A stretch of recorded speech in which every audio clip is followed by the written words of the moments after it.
We're just normal men. What do you mean, normal men? We're just innocent men. It's time for Side Scrollers with me, Stuttering Craig. I did. Oh, wow. Right on the tip. Just on the tip. And Blabs. Co-hosted by our friends from around the internet. There is a portion of Norway where it is legally required to carry a firearm at all times. If you're just a normal man looking for common sense in this crazy-ass world, you've come to the right place. And now, broadcasting from our homes from around the internet, it's time for Side Scrollers. Okay, you ready? Open wide! What the fuck? Damn, I was researching. Anyway, hi guys. Welcome to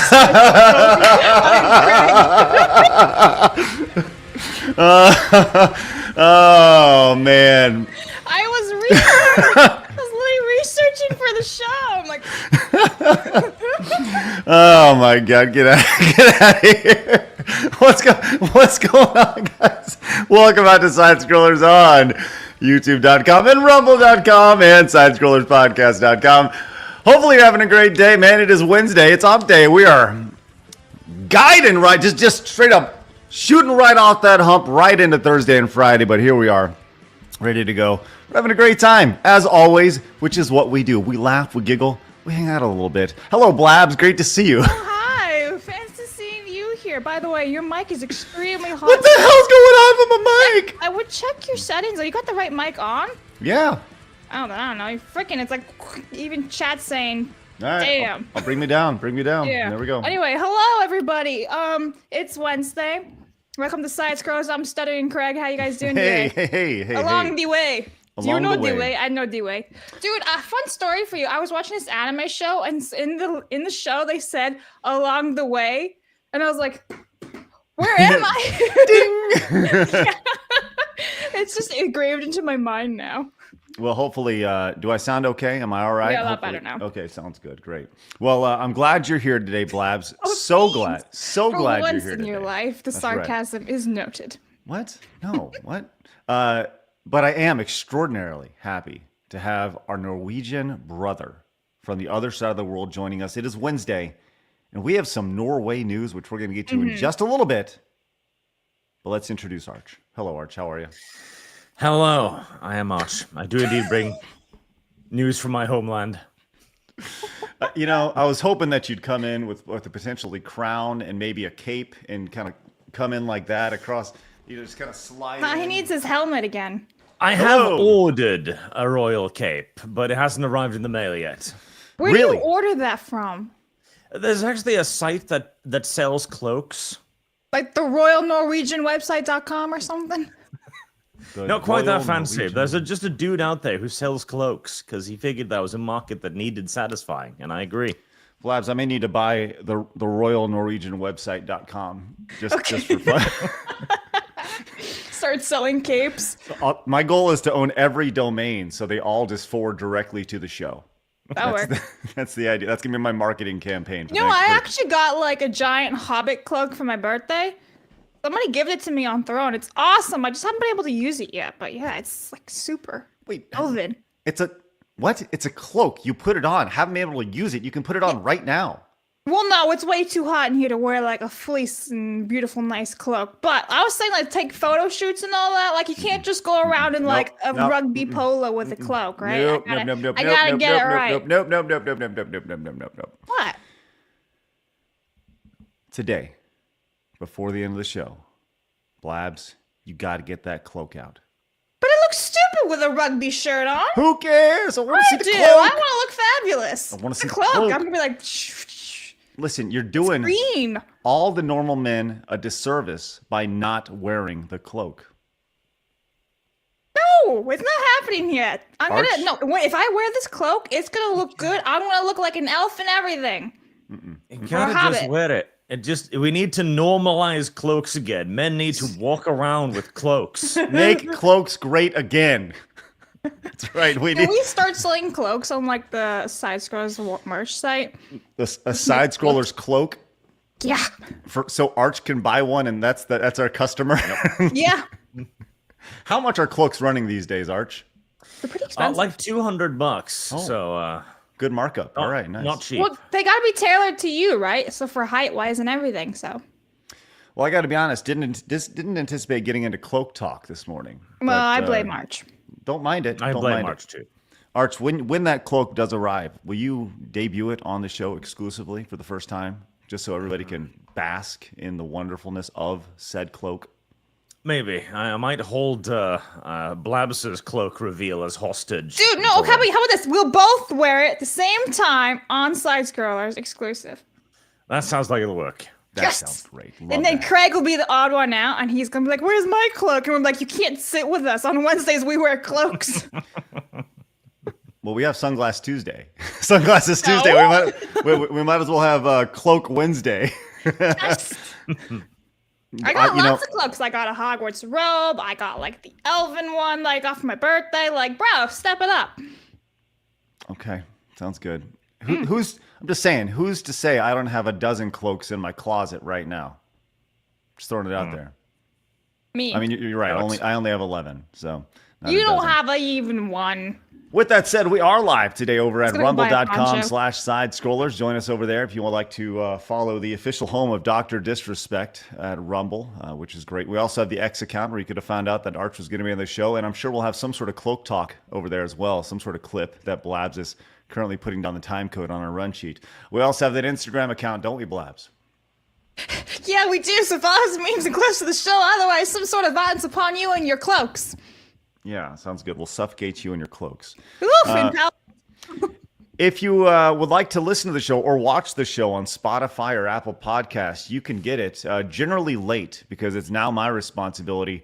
Blabs, I'd like to let you know that last night I forgot about it again. do I and have to like send you a reminder? Like, You definitely need to remind me after Okay. the show. Yes. okay. Because yesterday's show went up promptly this morning at 9:45 a.m. Craig. I totally forgot. And I was like, oh! Oh, my God. Yeah, I wrote it down on a sticky note here. Thanks. Yeah, do it. That's good. Spotify, Craig. There it is. Thank you. Of course, head over to sidescrollerspodcast.com or join the 109,000 just normal men who have found common sense in the video game space. If you're new to us here, make sure you hit the subscribe button. We'd love for you guys to join us. And let's do our best to get to 1,337 likes, currently sitting at 320, which means we need to get to 1,000 more, which we can do literally right now. If 1,000 people watching the show, which there are, you just hit the thumbs up button. Why does that help, guys? Why? Discovery. It says YouTube people are engaged and they say, let's show it to more people. And then 1,400, 2,000, then it's 3,000 people, then it's 5,000 people. YouTube likes that stuff. Just saying. So make that a part of your routine. Come in and hit the thumbs up button. We'd really appreciate that. I have All a right. request. Yes. Hey, Arch, can you say no capes in your best Edna Mode accent from The Incredibles? I don't even know what that is. You've never Yeah. seen The Incredibles? No capes. No caps. There you go. Thanks. All right. Well, we do have a lot to talk about today. Obviously, XDefiant has shut down, which I wish to say we didn't all see coming from a mile away. They certainly didn't, but everybody else in the world did. We have Amazon going insane with some new pin collecting, which is great. And Blabs also has some- Amazon? You mean Xbox? Oh, no. I mean Amazon. Ah. We're going to get to that for sure in a little bit. We have Blabs going crazy today. Blabs says, let Blabs re. That's what it Yes. says on the run sheet right now. And of course, we have an update, guys, on the Dragon Age Facebook group. The Dragon Age Veilguard Facebook group. Arch, do you remember maybe last week or so when the Dragon Age Veilguard Facebook group banned laughing?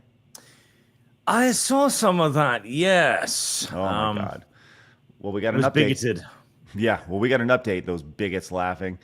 And we have quite possibly, I mean, I saw this when Blab sent this to me yesterday. I was like, that's crazy.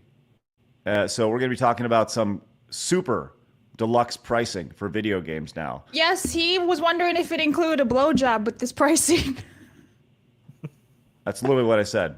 Yeah. Yeah.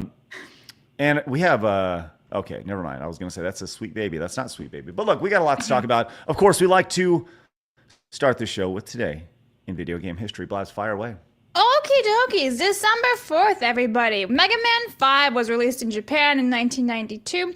We have Lufia and the Fortress of Doom releasing in 1993. And then Far Cry 3 is 12 years old today, releasing back in 2012. Yay! Nice. Blabs, you ever played any of the Mega Mans? Didn't you make me play something?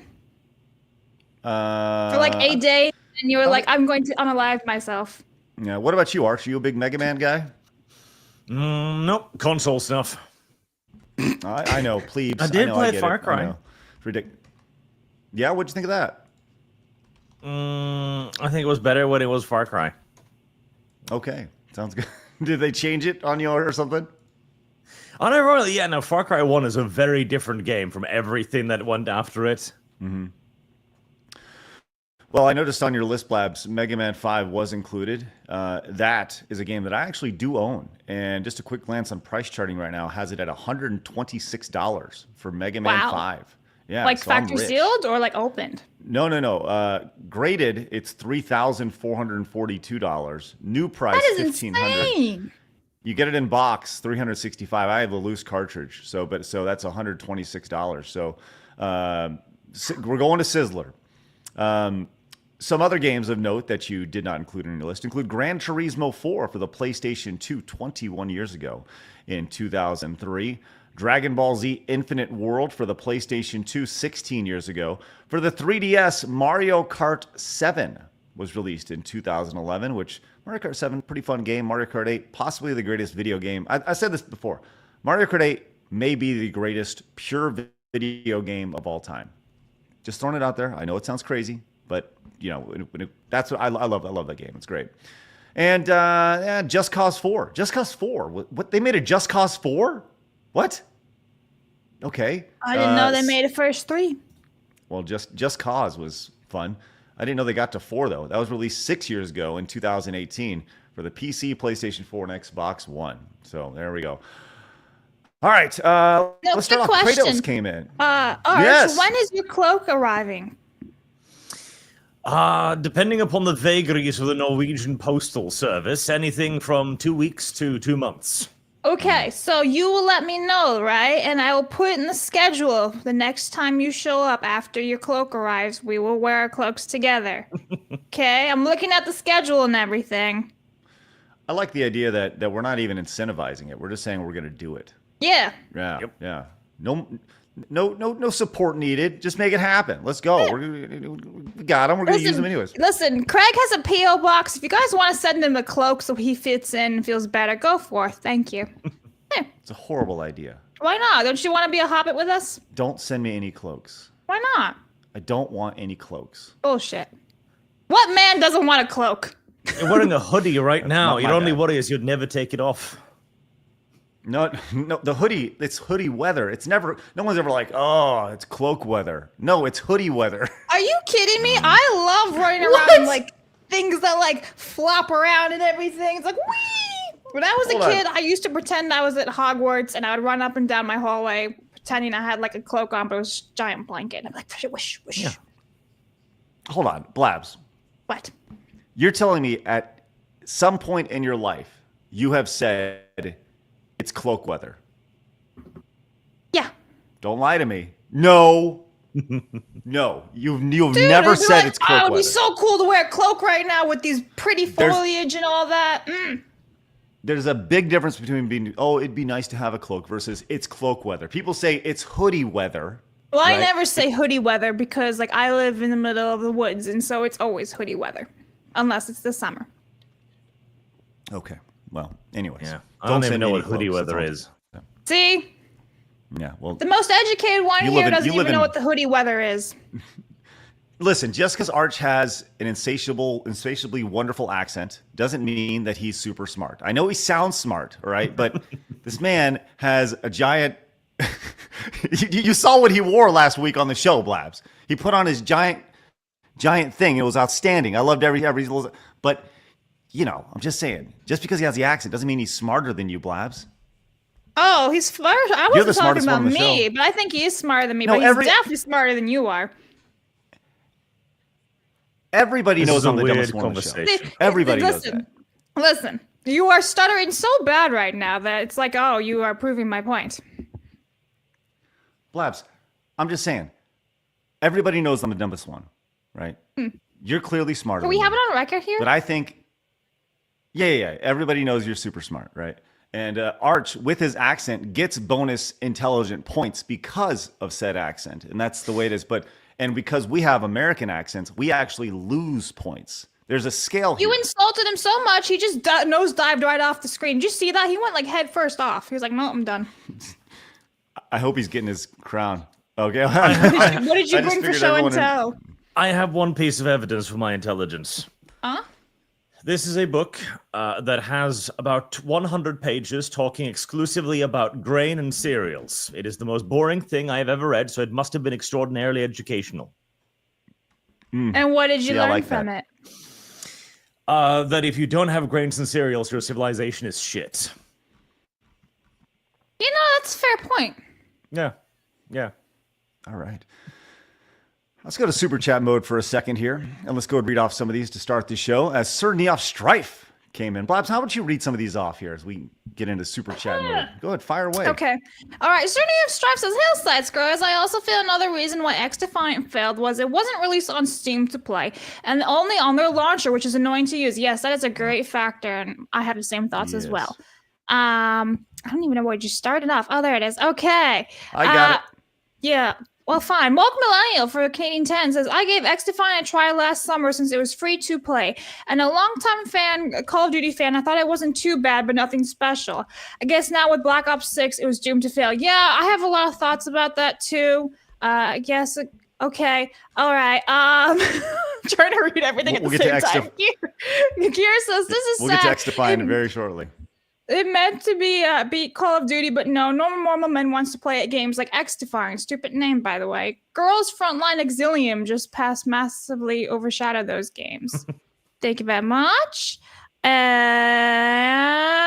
I see anything? No, I didn't. Kratos says, you should make a clip with a cloak crash into the ground, exploding, and Craig's voice saying, Cloak Talk!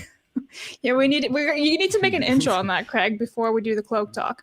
Cloak talk. Okay, and we're That's caught right. up on the tube sides. Cool. Tick Rule says, speaking of P.O. Box, the item I sent has arrived. Eternal glory awaits you. Well, I will check that shortly. Maybe during the show. Maybe we go on a thing. I don't know. We'll see. Yes, you should do an Animated Andy says, unboxing thing because respect- I'm pretty sure people have sent you stuff, right? You should do a little unboxing. Yeah. You know what? I went to our P.O. Box the other day. We had 3 handwritten notes from wonderful normal men saying thank you for doing what you do. I thought that was incredibly nice. Yeah, that was is very incredibly sweet. generous. I read every single one of them from beginning to end. And I was like, that's really nice. So thank you for those wonderful, wonderful notes, guys. Animated Andy says, respect Mega Man games. Craig, which series favorite? I like the OG the best personally, for sure. Jason came in and says, Craig is wearing his knockoff cloak of invisibility. Unfortunately, only the cloak is invisible. There you go. Thanks, Jason. He gets it. Nathan came in and says, Far Cry 3 is probably the most influential open world game ever made, as almost every other AAA game has copied its formula, including Ubisoft itself. Thank you, Nathan.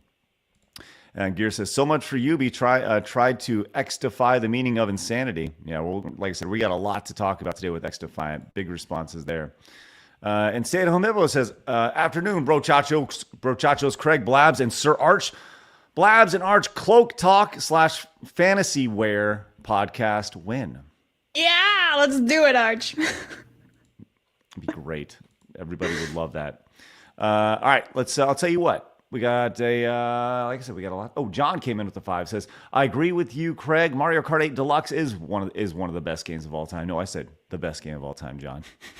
Get with it. Okay. Let's get into it, ladies and gentlemen. I'm going to reset really quick. Actually, Yes. Bob, let me reset. You go away. I'm gonna hit some supers and rumbles. Sounds great. I'll be right back. Okay, go away.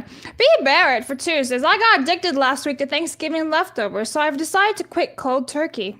Good for you. Go away, Craig. There you go. B. Barrett also says the only cloak Blab probably owns turns her invisible. I wish, but they don't have that yet. Big sad. Unless you have like green screens, that stuff edits.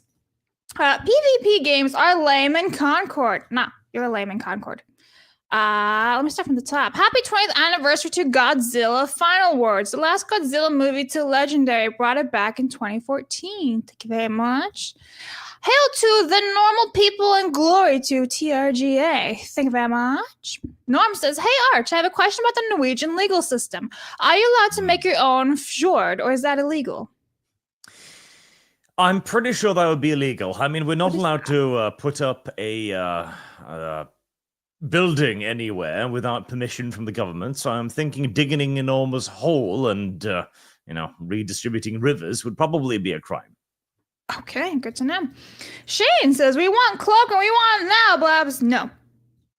Good things come to those who wait, and we shall wait until Arch has his, and then we'll both wear it together and debut in our stylish stuff. Nate says, hello, normal man and Craig.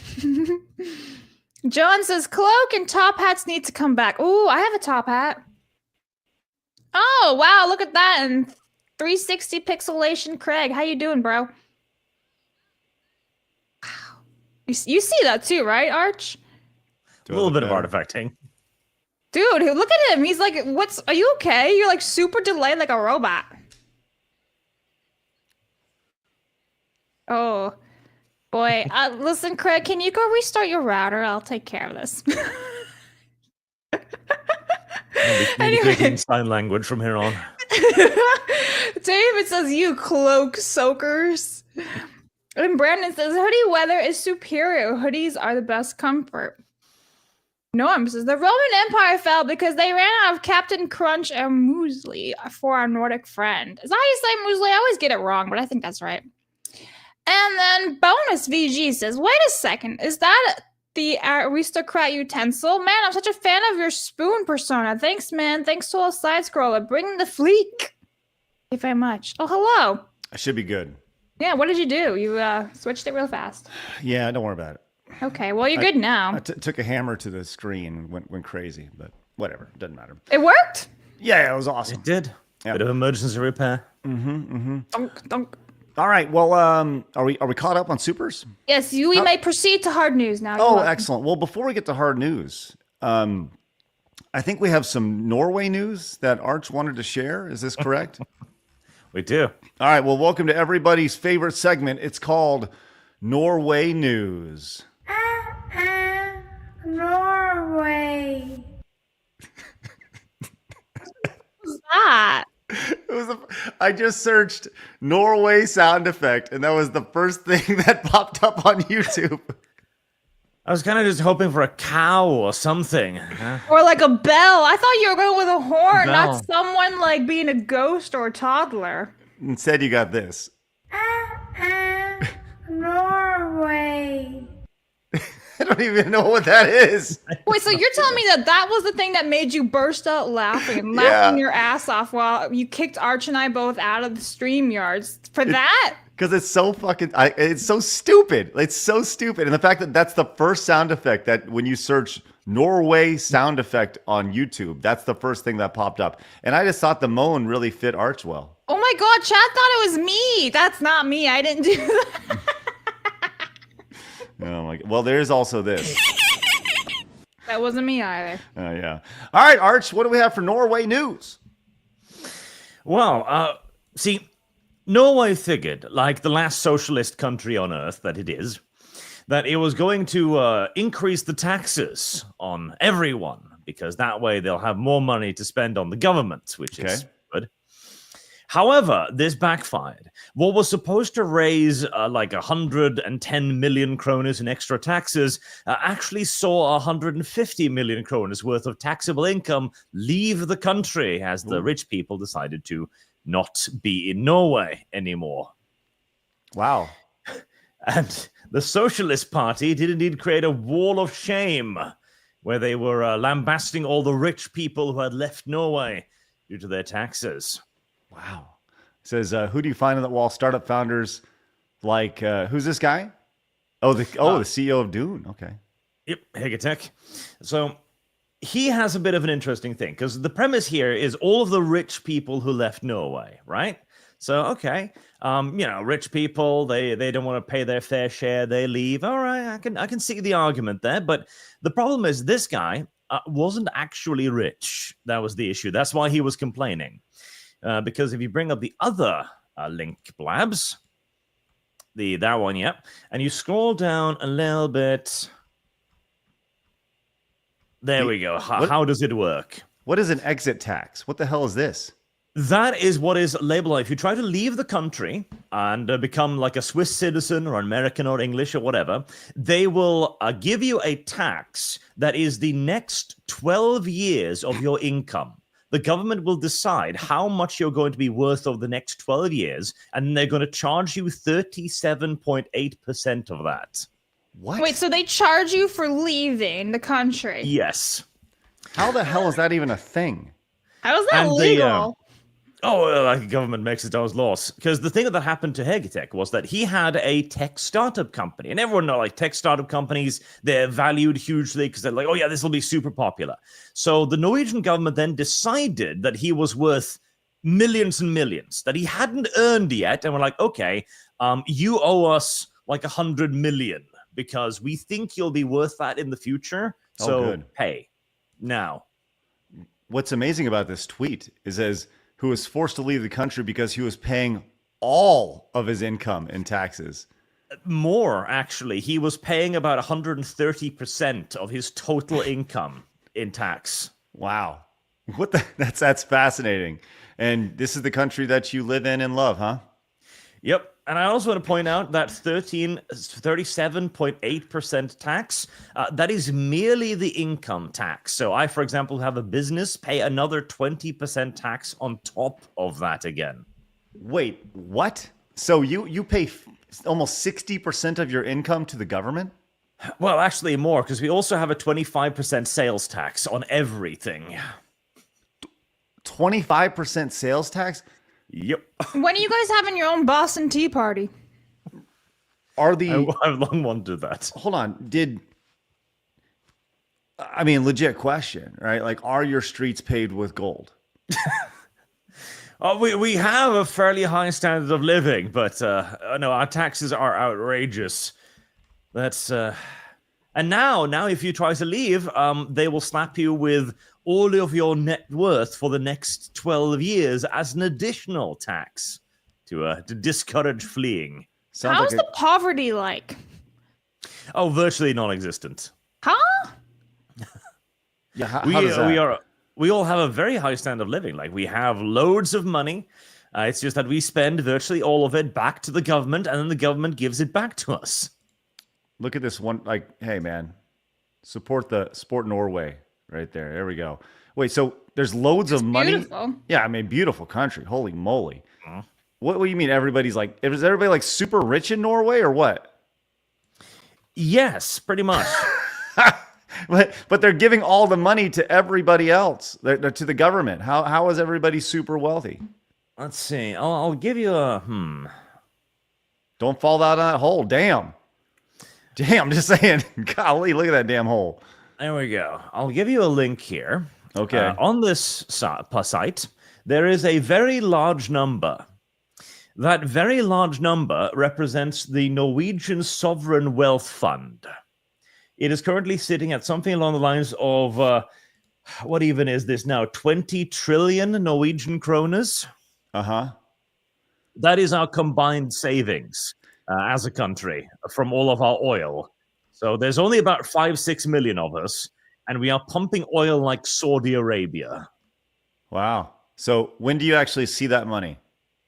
I never. Okay, there you go. I never. Like, our government is ludicrously wealthy. We have so much money, and we have such a tiny population that even with ridiculous taxes, we still have huge living standards.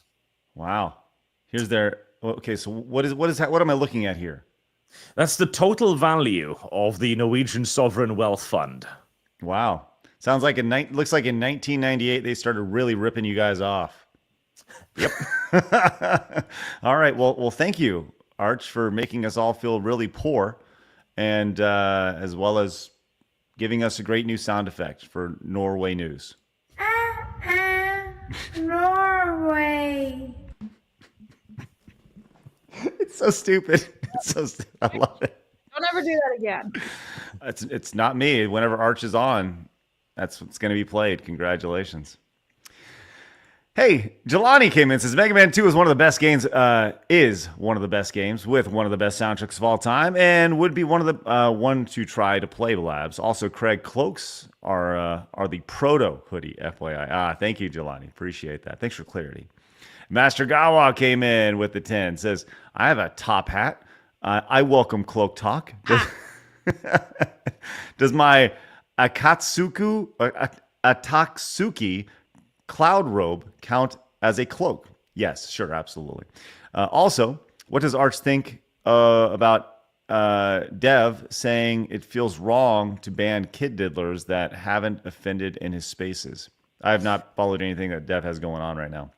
Not quite what Dev said. Dev said he would report them to the police and then also remove them from his server. But Dev is having many narratives spun around him because Dev is allergic to optics and is trying to make as many enemies as conceivably possible. All right, nice. Nikki says, you know the US has an exit tax too, and I believe it's even worse than Norway. What? I don't think we do, because I know people who've moved from the US to other countries and they've never said anything about this. Blabs, do a little digging on that. U.S. exit tax. Let's see. And Autistic Accountant says, Arch, considering this recent tax law, how do you feel that your taxes went to that dumpster fire Dustborn? Displeased. Displeased.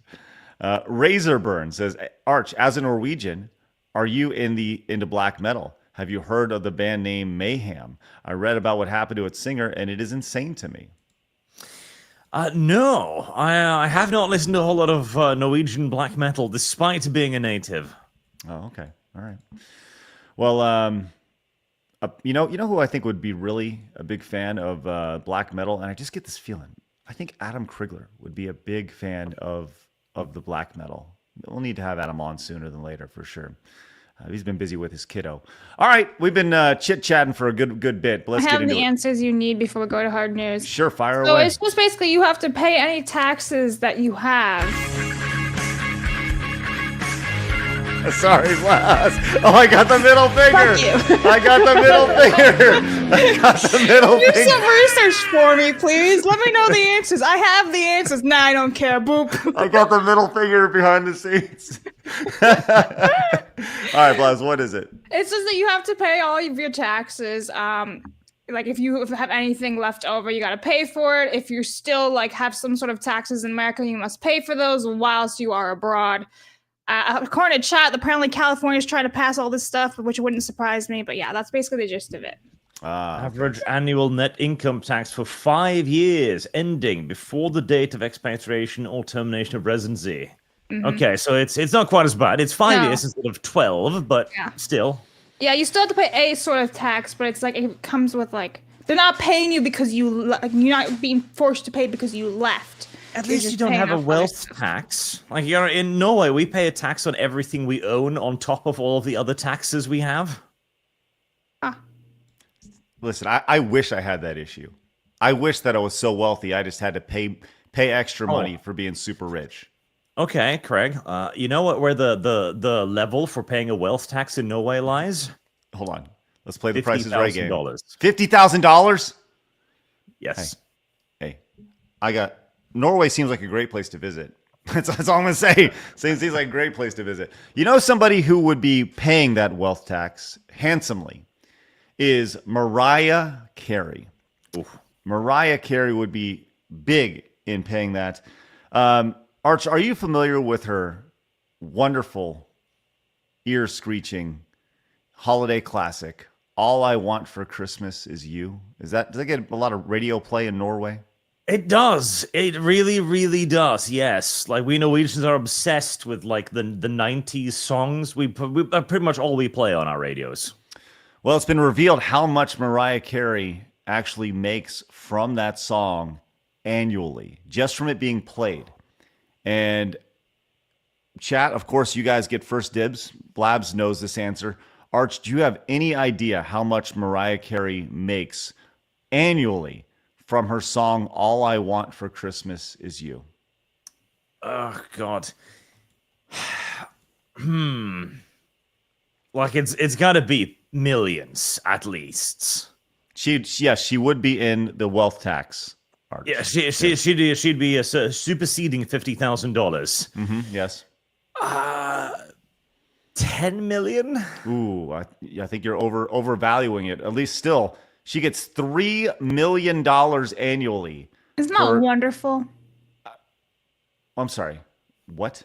Explain yourself. Wonderful. She gets $3 million a year just for a song that she made in the 90s. That's fantastic. Amazing. Good for her. Yeah, I mean, it's agree. horrible for our ears after a while. Like, I don't mind the song. I think it's a great song, but it's replayed too much that you're like, enough. Put her back in the ice. But no, that's fantastic for her. Great for her. Congratulations. Yeah, it's wonderful to hear. And I look forward to hearing your song 47 times today. I haven't even heard it this year yet. Oh, yes, you have. No, only in memes where like they like hear her from a distance and they're like, "What was that sound? Do you hear that? Like, you know, those like scary sounds and all that." But yeah, haven't heard the song yet. All I want for Christmas. I didn't ask for you to sing it. Nope, that's better. What we need is Mariah Carey's All I Want for Christmas plus the AI Coca-Cola trucks combined. Is you. You good, bro? You know, he's waiting. If I let him back in, he's going to sing more. Ooh, all I want for Christmas. No, listen. If we want singing, we'll ask your brother, not you, okay? Know your place. Sorry. Yeah, I know. You're right. You should get my brother on here. I'll see if he can sing that. Yes, thank you. Well, $3 million annually. You wonder how much like the record company makes off it, man. That doesn't that really put things in perspective? The people who when actually was that manage song released again? Did they say? I want to look. That's a great question. Yeah. All right, let's move on while you do that research. Okay, we are just a few weeks out from the election, just a month now. It's been a month since the United States election. It is December 4th today. The election took place on November 5th. We got a new president coming and a new old president. And a lot of people were not happy about that, specifically people in Hollywood. And Ellen DeGeneres was one of them. And Ellen DeGeneres said, "I'm out." And she apparently fled the United States for the United Kingdom. But it's not going so well. Blabs, what happened to Ellen DeGeneres? Clarify, she left before the election, like way in advance. Okay, well, I'm reading Diddy. headline. I'm reading headline. Yeah. So they're spinning it to make it sound like it's a Trump headline, but no, it's secretly we think it's a P Diddy actually headline. But apparently, her house, the mansion that she just moved into, was flooded. So like life is going swimmingly well for Ellen. I like the fact. You punned it. I did the pun. Yeah. So life is going well for her. P Diddy fun favorite now lives in the United Kingdom, where it's gonna be hard to track her down and bring her back to the U.S. if anything ever happens with P Diddy. Fun fact. And now her mansion flooded. The end. Hey, her lesbian wife here. She's pretty. Yeah, like I don't get it. I'm just saying, way too hot for Ellen. Exactly. That's what I'm saying. I don't get it. I think I get it. I'm sure Ellen is worth a couple of pounds now. Plus, did you see where she moved to? Cotswolds. Yes, she Beautiful picked the proactive diversity general, the everything is good, left wing good, moved to the single whitest part of England. Yes. Oh, Isn't that ironic? The Cotswolds is a beautiful, glorious place that I hope to visit one day. And yes, it is literally filled with all these people who are like, we want diversity. But then it's like all white people. It's kind of like not in Oprah my Winfrey. gated community. Yes, it's like Oprah Winfrey and the BLM movement and all that. They're like, our money. And then they go and live with like a nice gated white community. Yeah, it's amazing how that works out. Crying By the for way, you, I but did not for find me. out from Mariah Carey, right? So that song was released in 1994, so it's 30 years old. So if she makes $3.5 million a year, she's made over $100 million off that one song. Well, and she made way more money this is just the residual money. Yeah. She made a Isn't ton that of money at start. insane? Yes. I mean, she got that deal with Las Vegas, which probably killed her career in the long term. They paid her an absurd amount of money for exclusivity for a handful of years. I got to be honest. If somebody came in, they're like, listen, we're going to give you $10 million to do side scrollers for 2 years on whatever, Spotify, Rumble, whatever. Blabs, I'm going to tell you this right now. We're doing this show for 2 years. And then it's like, peace, I'm out. And Blabs, you're rich. I'm rich. We're all rich. I'm paying everybody. Everybody who comes on the show, everybody's rich. And then we set up a fund for the normal men. They're going to get rich. Everyone's going to get rich. It's going to be great. Just saying. So, hey, Rumble, how about you back up them Brinks trucks to your boys over here at Side Scrollers? Just saying. Just throw it out there. And, that'd be great. Just throwing out, Yeah. Also, Rumble, the official Cloak home. Craig makes a debut. It's like your villain story. I don't know where they got that picture from, but I'm tired of that picture following me around online. It's ridiculous. Why? You look like a baby with facial hair. A baby with facial hair. I am a baby. All right, let's keep moving on. Hey, Archie, are you a big Dungeons and Dragons guy? I've dabbled on occasion, yeah. I've been told I need to play D&D many, many times. And I think my thing when it comes to Dungeons and Dragons is I feel like if I was to play it, I would like it too much. And I fear that when it comes to big things, big IPs like that. I try to avoid things because then I have this like obsessive personality where that's all I'd want to do, right? And I have things that are in my life. I have side scrollers. I have family, but I feel like D&D would totally like consume my life. So every time someone's like, "Will you just give it a try?" I'm like, I go back to the Dare to Keep Kids Off Drugs campaign for the 90s and the 80s and 90s in the United States. It's Dare to Keep Kids Off of Dungeons and Dragons because it's like crack, man. So, anyways, the original, one of the OG creators of Dungeons and Dragons is not a huge fan of what's happening in the current version of D&D. Neon from Clownfish TV picked this up over on X, and I thought this was pretty fascinating to see because he actually responded, the OG Dungeons and Dragons creator. Says, this was someone saying here, the game has evolved to meet the needs of its audience. It isn't chess. It's a gaming phenomenon that's lasted 50 years, and you're part of the celebration. And I guess they're doing a big celebration, and he is actually not a part of the original celebration, which is interesting. Why is he not? Because he is not a fan of what's being thrown down. Neon says, Robert Kunst, that's Kunst, right? One of the OG Dungeons and Dragons creators doesn't seem to think too much of the current iteration of D&D or the modern audience that plays it. And no, he isn't a part of the celebration. Wizards of the Coast celebrated the 50th anniversary of the game by low-key denigrating the very people who made it. Now, what's interesting about this is that Robert then responded down below. And he says, thank you, Neon. When I come on your podcast, I will detail the descent of D&D and the gradual ostracizing of Gary and myself from the equation, and attempted mending of that by Paizo, and then back on track to nowhere. It is a fitful, tragic ride, which apparently has a final sign ahead. Hereat lies ingratitude. So, the OGs, the founders, getting pushed out of the game. I feel like this is not the first time we've seen this before. Arch, I'd love to hear your thoughts on this. Oh, they've probably got the wrong politics. There was indeed a mention a little while ago from the current owners that the old school D&D wouldn't pass diversity measures today. Oh, of course not. No, there's no way. It would be seen as horrible, And it's so banal what they were bringing up. Like, oh, we would never allow a man of war today. That's sexist. Like, okay. Well, that's going to be a must listen to podcast. And kudos to Neon for getting that scored away. I can't wait to hear that. It'll be interesting to hear the story that happened from the inside and just the slow decline. He said that later on in the thread, he mentioned that he has pretty much the story from 1998 until today. Pretty much how it's gone downhill. So the slow, but also like fast decline of the insanity. So she says, "Oh, you'll get the insider scoop approximately 1997 to present." So, anyways, yeah, good stuff. Good stuff, and That'll be interesting. Yeah, and I think that really speaks to when you have something like I'm that hearing became noises outside scraping at my door. I shall be right back. Yeah, for sure. It's probably a Yeti or something.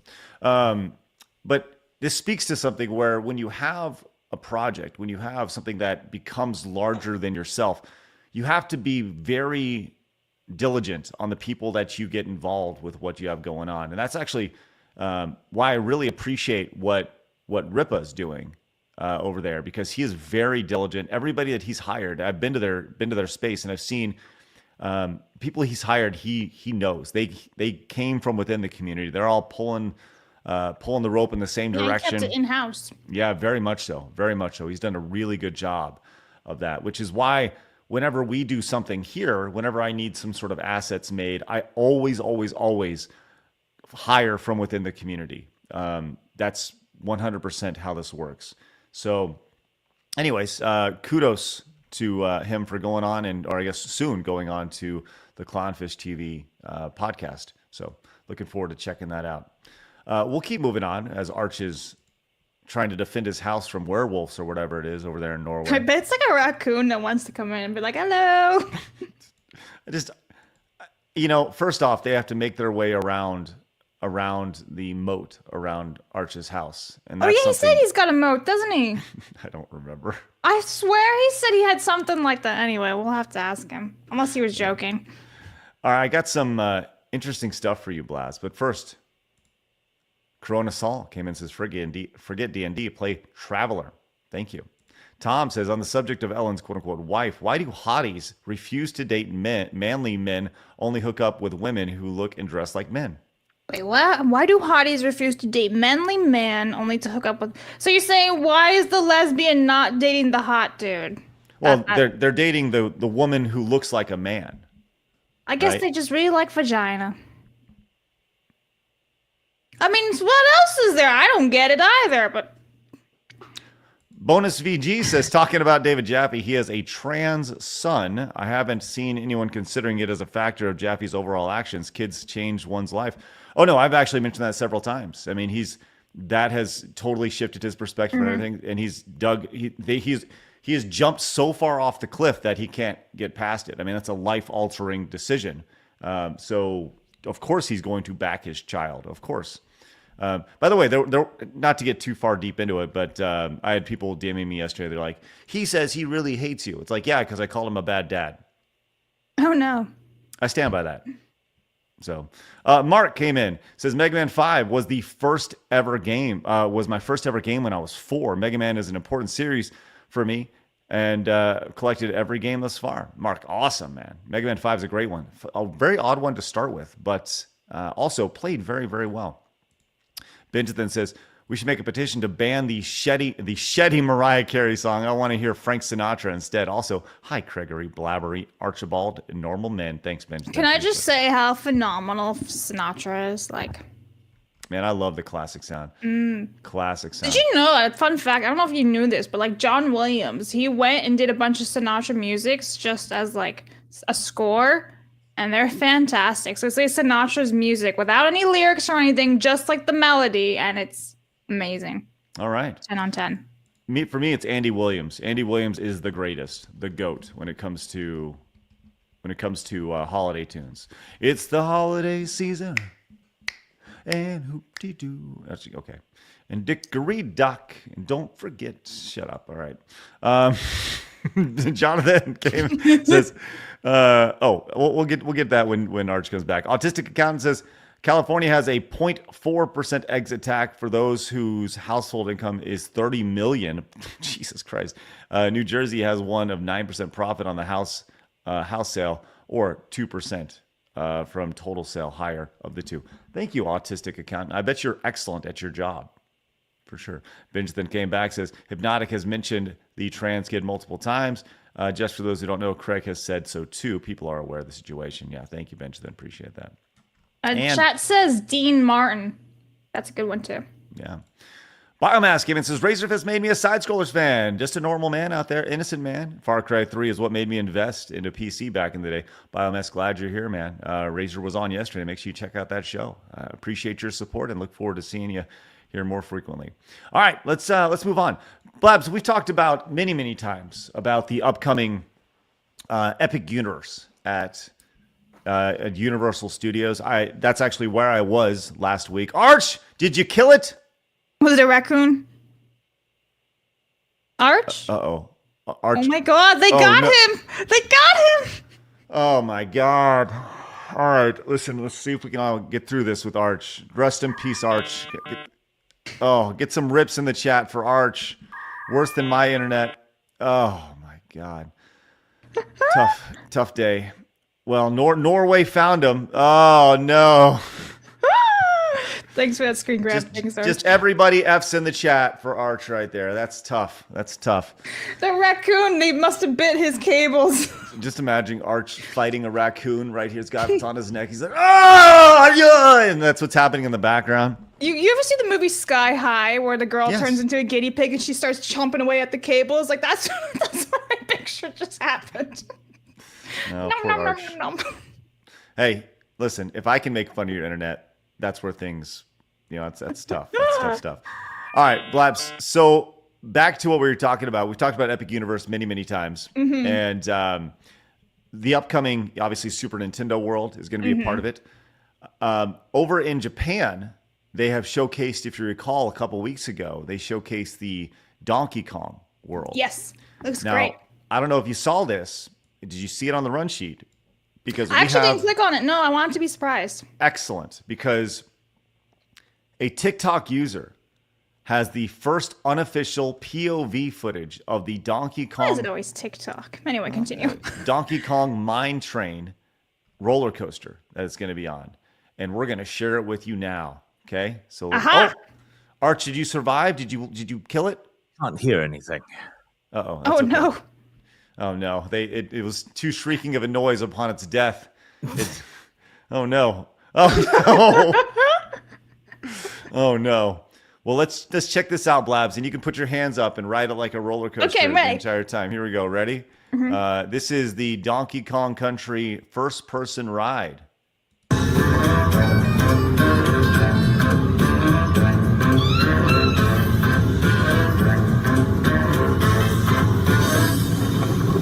Up we go. Get those hands up, chat. Hands up. I like the barrel. That's awesome.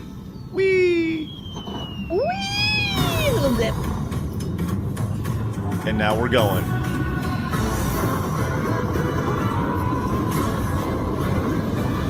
Look at it go. This is actually nice. Yeah, it's pretty fun. A little water on the screen. Oh, that's cool.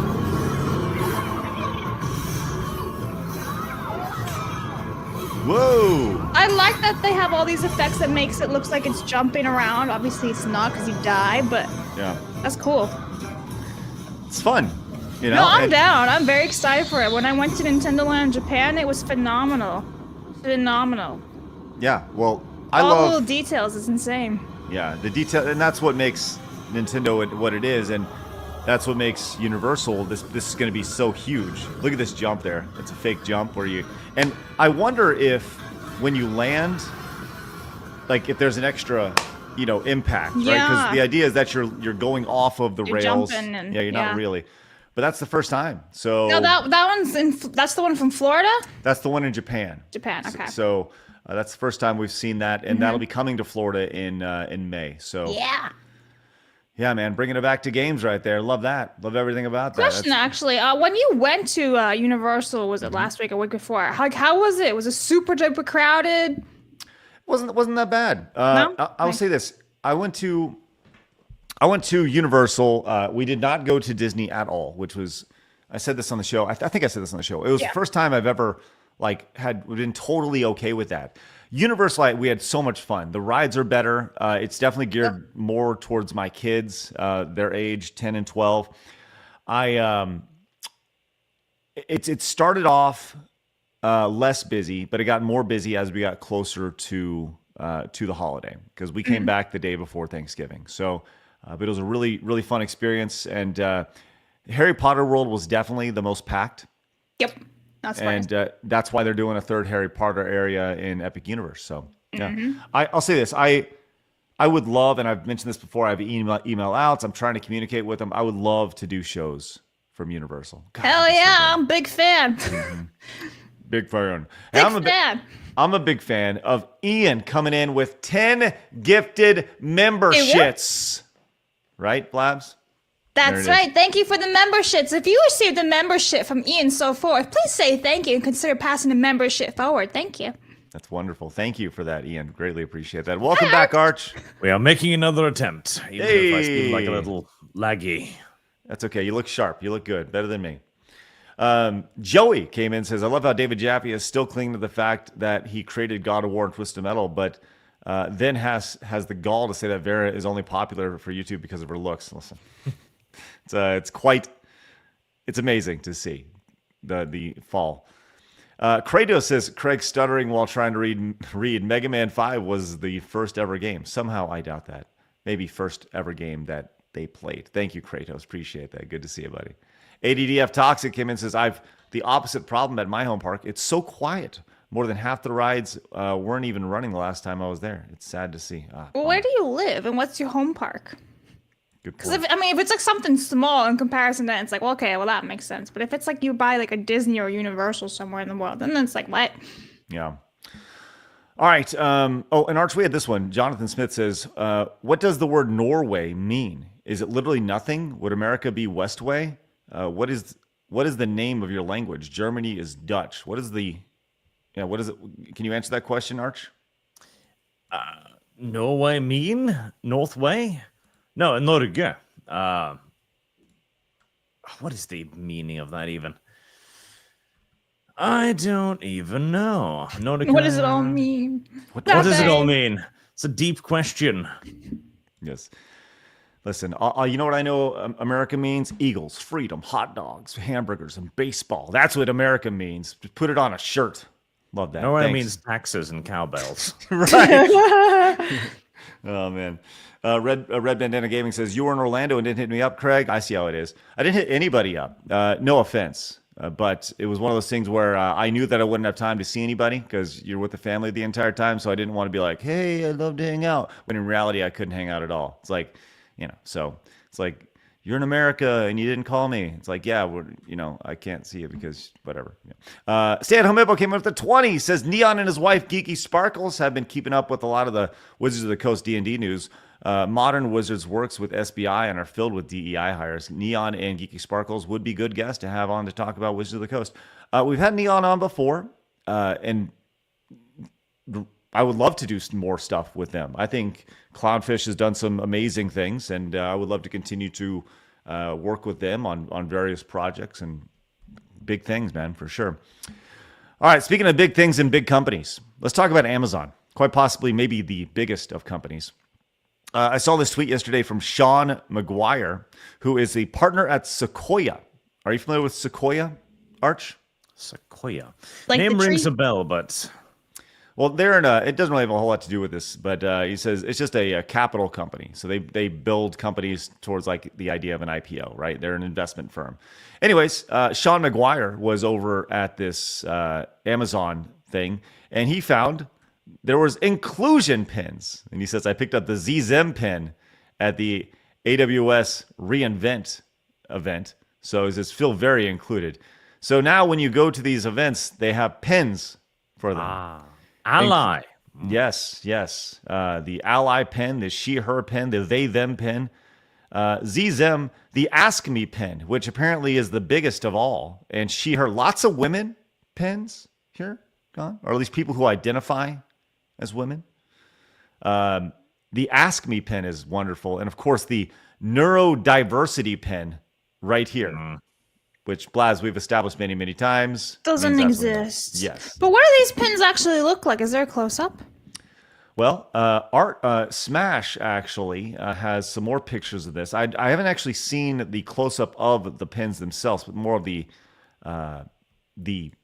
signage around it. So the inclusion pin says, as part of the AWS culture of diversity and inclusion, we've created a series of pins for event attendees to indicate who they are. Pins can be displayed on your badge, lanyard, and should be, I guess, be able to see for other attendees. So right there, displayed, yep. Visible Oh, that's to what they others. look like right there. So it says on their ally. That There is we go. it. They, them. They, them. What's up with the colors? Very upsetting. Very that they- misgendered, very Yes. pink. That's a bit sexist. I agree. Major issues with that. I just How want to I say shout out. communicate English. Yeah, shout out Amazon for getting Chinese people in like sweatshops to make these pins. Way to go! You really diversity inclusion, aren't you, with your sweatshops? This is the ultimate in virtue signaling, right? Because if somebody's walking around with an ally pin and you're not wearing the ally pin, they're looking at you like, yo, you're not an ally. You're the problem. Right. This is very Seinfeld-y with Kramer not wanting to wear the pin for the walk. Do you know that scene, Blabs? I've You ever never seen even that? seen Seinfeld a whole lot. I wasn't a big fan as a kid. Arch, do you know Seinfeld? No? So Seinfeld was a big show in the 90s, and there's a scene where Kramer is going to do this like walk for cancer or something. And in it, they hand out a bow to everybody or a pen or something like that. And he's like, I'm already doing the walk. Why do I need to wear the bow? And they're like, you need to wear the bow. And he's like, I'm already here. I'm doing the walk. And they're like, wear the bow. So he doesn't wear the bow. And if essentially the walk starts walking after them, and it becomes, mob justice really, really quick. So, and that's what you're looking at here. If you're not wearing the ally pin or the neurodiversity pin. An ally, by the way, is somebody who actively promotes a culture of inclusion by recognizing and interrupting inequities, microaggressions, harassment, and other acts of exclusion. Oh, wow. Allies listen, support, question, educate, and report as necessary on behalf of those with less power or privilege. I think I've seen this before. Although back then they were called Gestapo and Stasi, but details. Oh my gosh. They had pins too. They sure did, didn't they? Wow. So many questions here, because I think in a situation like this, you have somebody who, if you're an ally, someone who listens, supports, questions, educates. This is my issue with this. There's a lot of stupid people who are educating right now. I have big issues with that. Do you see the colors that they're using though? Can you scroll back up? Mm-hmm. If you look at the neurodiversity, the little infinity sign is a rainbow. Sure is. That's right. It's just the gifts that keep on giving. Neurodiversity refers to the differences in thinking patterns, interests, and motivations that naturally occur throughout the population. So the differences in thinking patterns and interests, how fucking broad is that? Congratulations, everybody is a victim. It's amazing. It's a blanket statement.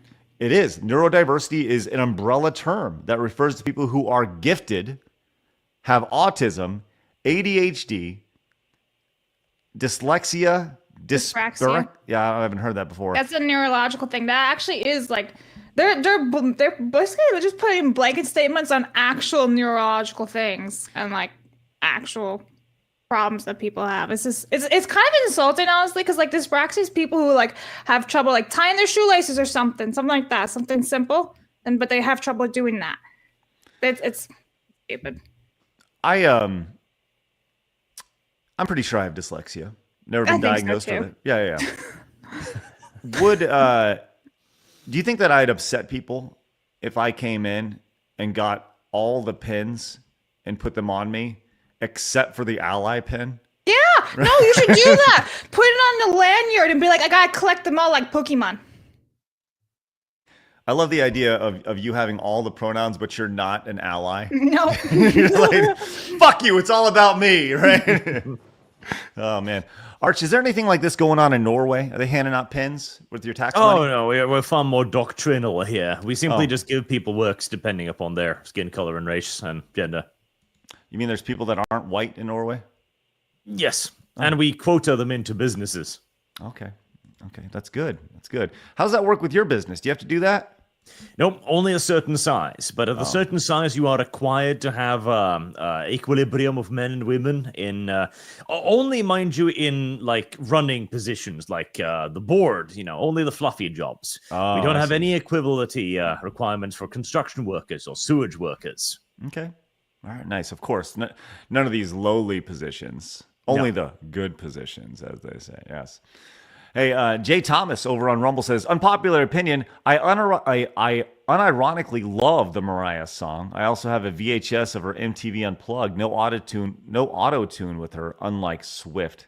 Hey, thanks, Jay. Appreciate that over on Rumble. Also over on Rumble, McLeod says, inclusion pins are no different than mid-century German armbands. Unironically, yeah. Yes. Interesting. Ian came in with a €50 money. Says, being gifted is an issue? I knew there was something wrong with me. Ian, hey, way to be neurodivergent. Look at how neurodivergent she is right there. Extremely. She's gifted, all right? Extremely Who neurodivergent. gifts? Wow. That's a... hey, give it up for Ian right there. Normal men You appreciate just made that. Craig lose his train of thought. Anyone else hear that? I am definitely neurodivergent. I'm going to start claiming this now because not only am I dyslexic, but every time I hear something gross, my brain is immediately like, hello, let me draw you a picture of that. I think you should. I think the idea of a neurodivergent pin, maybe that's what we do. Maybe we switch up all of our emotes in our chat to represent neurodivergence in various pronouns. I think that'd be good. We need to know who is an ally in our chat and who's not, because there's that. So, what do you think, Blab? Should we do that? No. Oh yeah, I agree. Okay. Sounds good. Okay. Jason came in with the 10, says, and nine pins were gifted to the race of they, them, who above all else desire inclusivity. But they were all Oh my god, this is a Lord of the Rings reference. Come on. Oh, okay. Sorry. As the Lord of the Ring expert, I'm going to pass this on to you, Blabs. Go ahead. And nine pins were gifted to the race of they, them, who above all else desired inclusivity. But they were all of them deceived, for another pin was made. Thank you for that. Appreciate that, Jason. Jonathan says, Craig, look up dude pops a wheelie with firework cannons. It makes you feel... I love everything about that. Just that statement. It says it makes you feel the freedom on your veins, America. It cures all other nationalisms. I like the idea that it curing somebody from another country is like, I'm done. I'm going to America, just based off watching that. By the way, if you guys are tuning in, which you are right now, do me a favor, hit the thumbs up button. We'd really appreciate that. We're closing in on 900 right now. Let's get to 1,000. Let's do that. Otherwise, we won't continue the show. Oh, okay. Bit dark. Gusium came in and says, fun fact about Clownfish TV, they almost got their kids doxxed due to making unflattering review of the She-Ra reboot cartoon. They are the true OG. Yeah, thank you. Appreciate the Gusium. They're great. Biomass Liquidator came back, says, the job I started forced us to take and sign off on a diversity course. Not reporting violations to its is considered silent collusion. What? That's just. So I have a question about those Amazon pins. You guys were saying how like they made them so many different pins, right? But how many of those pins did they make for the military? Good question. I don't know. I don't know the answer. None, I bet, because they don't count. None. All right, let's go to some actual pins that look pretty cool. I'm down. Courtesy of Xbox, they are releasing pins. Because pin trading apparently is a thing. Oh, it's massive. But I didn't know Xbox even made these. So I was fascinated to see these. Like, those are actually legit pins. Are you a big pin guy, Arch? Can't say that I am, no. No? Well, if you want, you can pick them up now. This is a new thing where you can pick up the 360 controller. I mean, they're already sold out, which is insane. Yeah. $27 for these pins. which really flies in the face of Jelani coming in and says, I'd buy a normal man pen for $1. Sorry, Jelani, ain't gonna fly.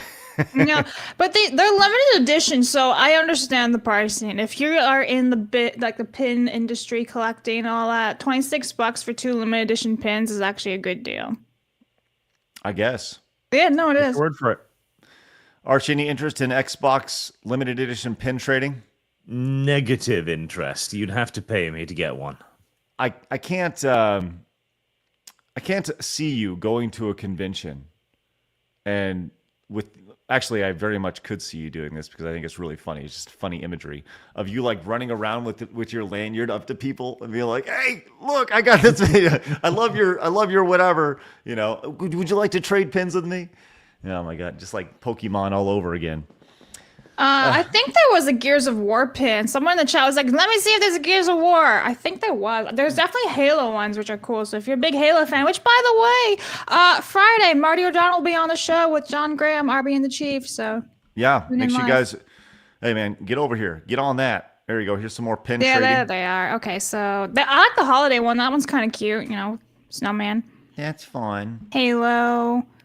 They got a brutal. Yeah, there legend is pin. Halo gear. Oh no, it's Halo again. Nope. So I guess there was no Gears of War. Bummer.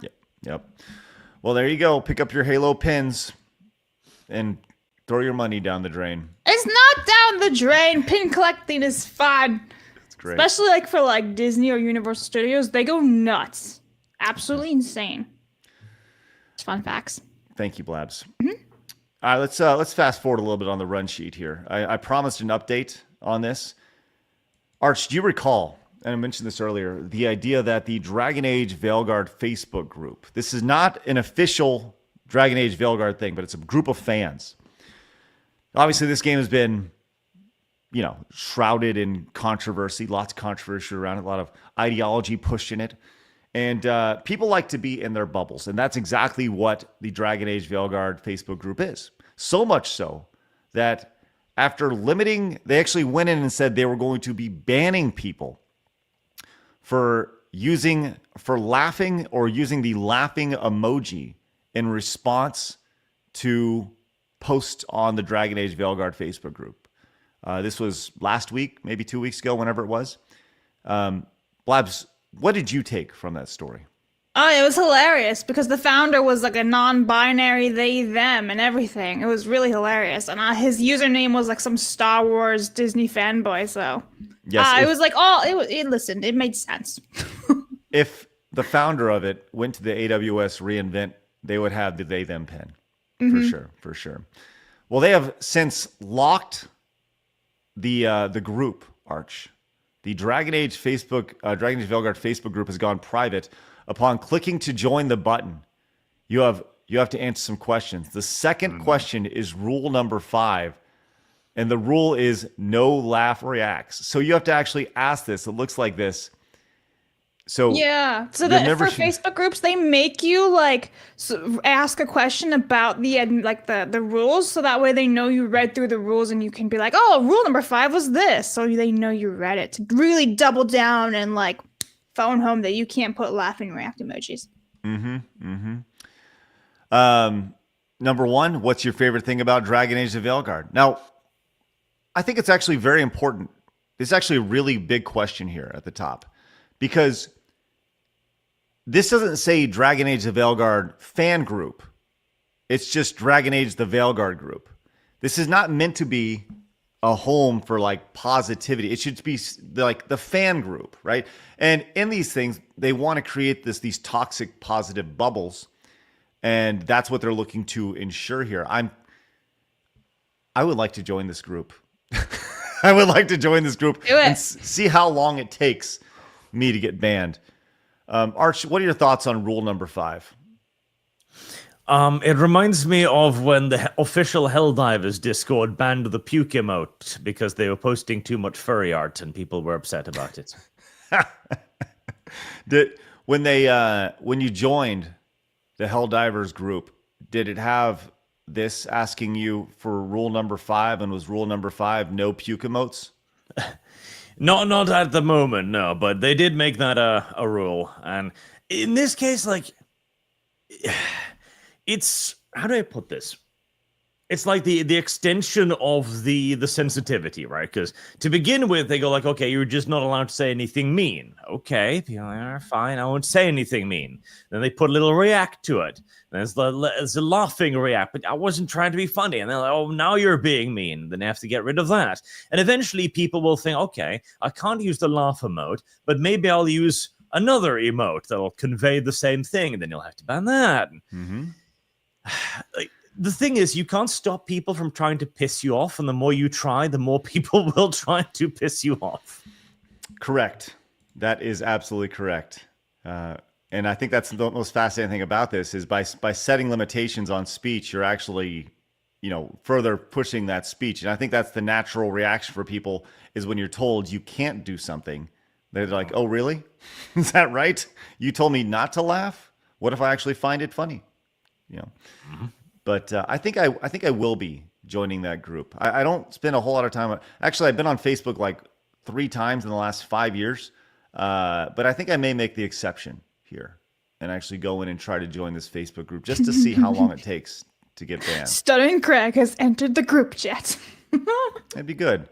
I think when answering the questions, the very important questions of like, what is your favorite thing about Dragon Age of Veilguard?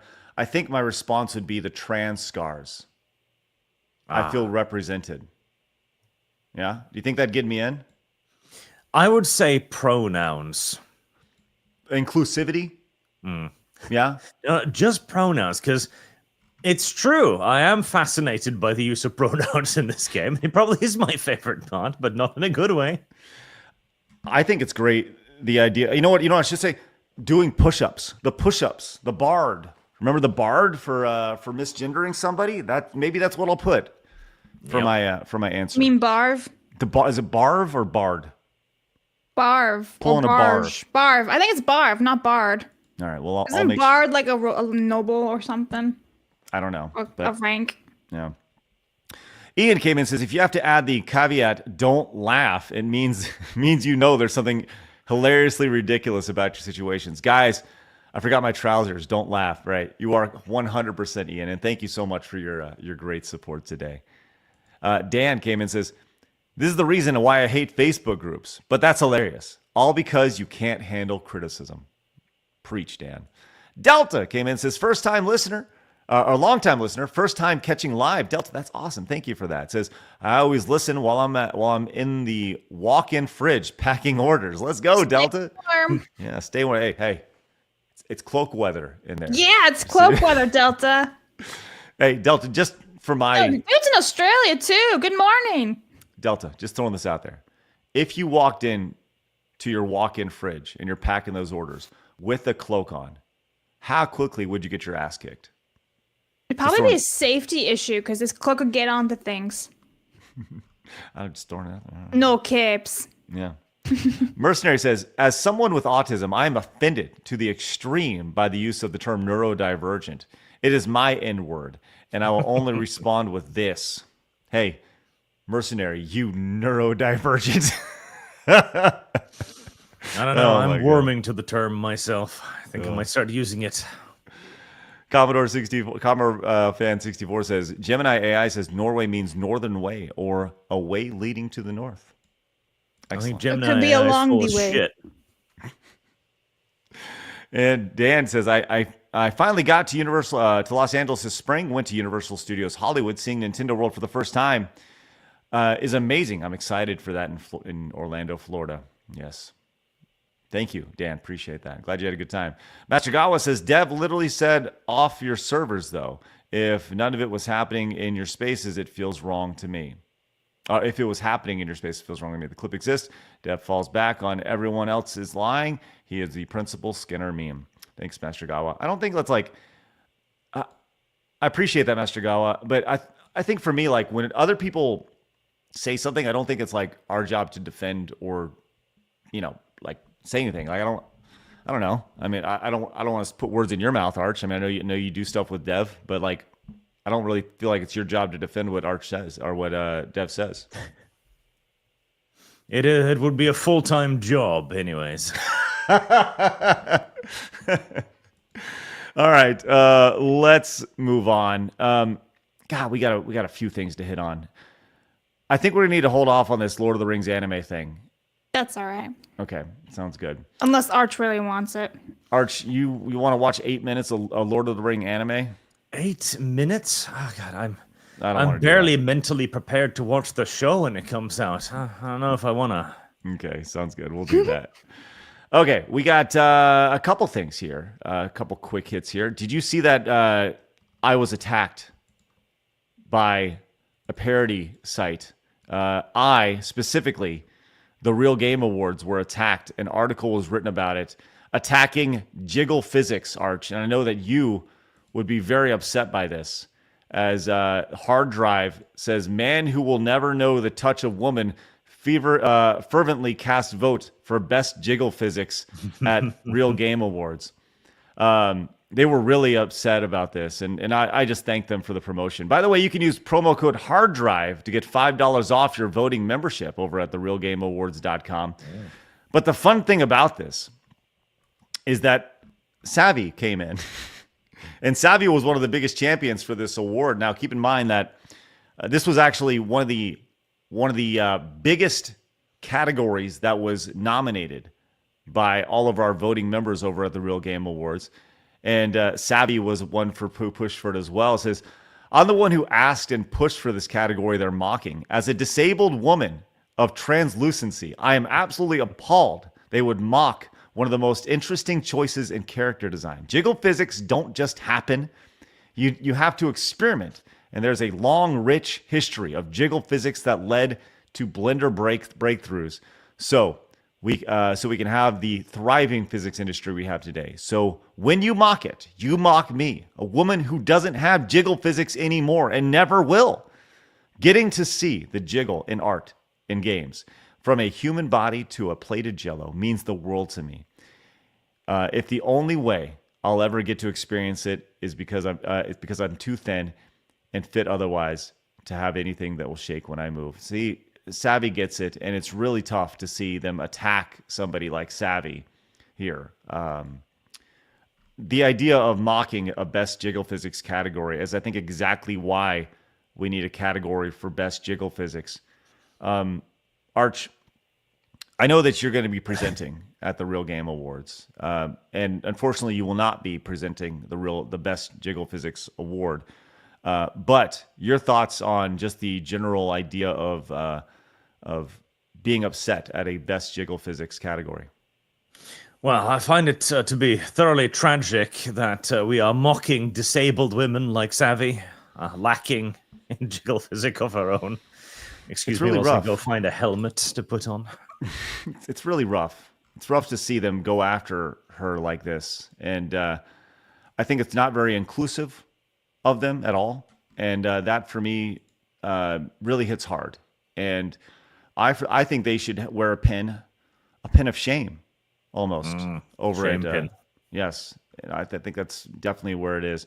By the way, I think it also is important to point out the person who wrote this article. This person does not look like they have ever had the touch of a woman. Just throwing it out there. This was the person who wrote the article here. This guy right here. So I'm just throwing it out there. Doesn't exactly look like peak masculinity here. So look at Blabs' face. Ew. You mean this isn't attractive to you? No. Okay. That is a That is a face right there. just, but good for him. Good for him. Good for you. Yeah. I think this has become like the next insult, apparently. Like, oh, well, you don't know what women are like, apparently. It's like, Yeah. Me and my 2 kids and my wife and my I have no idea what it's like. It's it's really upsetting, though, the fact that they would go after Savvy like that. Just tragic. It's tough, and I think that's the right word to use, Arch. Tragic. deplorable even. It's rough. Well, we'll pray for Savvy as she fights the good fight for Jiggle. And once again, if you'd like to use the promo code HARDDRIVE I always like to, I plan on tweeting at all of the inspiration for our promo codes to let them know how many new voting members their promotion actually helped spur. So, you know, we're closing in on 1,000 voting members now. So that's pretty damn good. All right, let's go over here. We have in the world of collectibles, this is nuts, Blabs. We have the new game Indiana Jones and the Great Circle coming out. Arch, you looking forward to that? That is not looking very good, is it? And they're doing no marketing for it, which is interesting. We talked about that briefly yesterday. The idea that they are limiting the amount of things that can be said about the game up until Thursday night at around 5 o'clock Central Time. And so that's very intriguing. I said this yesterday. I want this game to work. It's total nostalgia for me. I want this game to be good. The music got me during the trailer. It's like, oh, the John Williams score, it's so good. Mm-hmm. But I'll tell you what I'm not willing to do. I'm not willing to pay $190 for the collector's edition. $190 for this, which looks like a globe. It's a storage globe, so you get to put like shit inside of it. You get the jumbo steelbook display case, which is nice, but not worth the price. And funny enough, you get a journal, which is like what, $20 max nowadays for a journal. 5? Well, no, if it's got the IP and everything, so it's going to be like $20 just because of the IP. And then you have a replica, but it's not even physical. It's a digital code in the game. So you get a digital code for like a replica. And then you have all this digital stuff. So you're really just paying for a journal, a steelbook case, and a globe. That's the $190. Wow. And obviously you get the game, but yeah, ridiculous. Arch, what's the most you've ever spent on a collector's edition or just a video game in general? An embarrassing amount, really. Like $300, I think. No. So this is just pocket change for you then, huh? And the game turned out to be shit too, so yeah. What game was it? Warhammer 40. There was a Warhammer 40,000 shooter. The promised to be like Planet Side. Oh God, what was its name? It really was good that you still remember it, yeah. Yeah, no, it was awful. It was terrible. It did not deliver anything it promised. Eternal Crusade. Yeah, thank you, chat. It was dreadful, and I dropped $300 on that for supporting their Kickstarter. So that was a kick in the balls. Yeah, nice. Nice. But anyway, chat, when I brought this to Craig's attention yesterday, he was like, does this come with a blowjob for $190? So yeah. Yeah, I would expect a very nice fancy date from a lady of the night, for sure. I would expect some lady to come over to my house and make me a nice steak, if you know what I mean. If I'm paying $190. Yeah, it's insane. Yeah. And I'll be honest, it doesn't even look nice. Like the stuff that you get with it, it looks cheap. So, yeah. But it's a globe. globe. You know what is truly remarkable about this, though? What's that? We have arrived at the point where we've managed to make the idea of punching Nazis so cringe that even Indiana Jones can't sell it anymore. You know, that's actually a really good point. And I mentioned this yesterday. I wonder how big the Nazis will play in the storyline. Are we going to get a trigger warning before the game? Be like, this depicts the Nazi regime or whatever. Or will they be in the game at all? I don't know the answer to this. You know, I think they marketed it briefly as the game in which you could punch the Nazis. So I would imagine heavily featured. And by that, do they mean people in MAGA hats? No, actual Nazis this time. That's something. Okay. Sounds good. Well, if you guys they would like too to are spend... wearing the lanyards, the ally lanyards. Oh, that's good. Yes. Let's not forget the narrative designer for the game with their wonderful inclusion shirt, making the game for the modern audience. We'll see how that goes. But once again, if you're going to drop $190 on the Indiana Jones globe, don't. We'll take half of that, and you can support us, and your money will go way further. So, all right, let's move on to a company that could definitely have used a $190 collector's edition, but ultimately did not work out very well. Our lead story today, that is XDefiant. Ubisoft's masterclass Call of Duty killer is no more. XDefiant is officially shutting down, the executive producer says, with year 2 still planned. I don't think that's right. But here we are. We are ready to go as XDefiant. Now, here's the thing, Blabs. Oh, I'm sorry. Let me take a step back. This was 6 weeks ago. Hold on. I'm gonna restart this whole damn story. Just for editing, because hopefully this clip. Okay. Ubisoft's Call of Duty killer, XDefiant, is officially being shut down. But that wasn't the case, because 6 weeks ago, if you recall, there were rumors about this. And the XDefiant producer, the executive producer, said, it's not being shut down. Mark Rubin, formerly of Call of Duty, went over to work for Ubisoft to make this game. And this is about 6 weeks ago, mid-October. Everyone's preparing for Trick or Treat. They're preparing, Ubisoft behind the scenes, to shut this game down. Because fast forward to yesterday, he has said, bam! Hello, XDefiant fans. I'm unfortunately here today to announce that XDefiant will be shutting down. And it goes into like some details about it, but servers are going to remain up until June 3rd, 2025. But as of yesterday, new downloads and player registrations will no longer be available. So if you don't have it, you ain't going to play it. You'll have no chance to play XDefiant anymore. Blabs, you actually have this game, though, don't you? Yeah, so I've played it a couple times when it first launched. And yeah, it had a lot of issues, but it was still a fun game to play. I enjoyed the maps. So one of the maps was like an aquarium / like theme park. It was fun. It was different. The characters were different.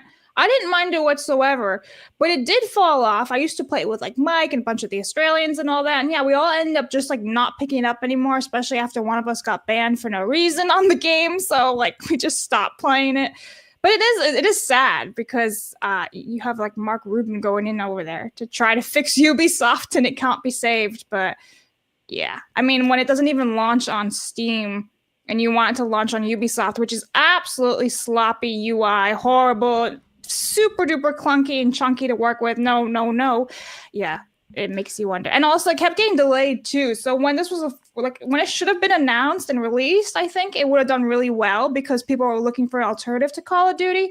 But then it kept getting pushed back. And I don't know how many times it was pushed back. But eventually like Call of Duty came back up again, and there was obviously Black Ops was released just lately too. That it really fell off. Like the only person I really knew playing it was Anthony Blametruth.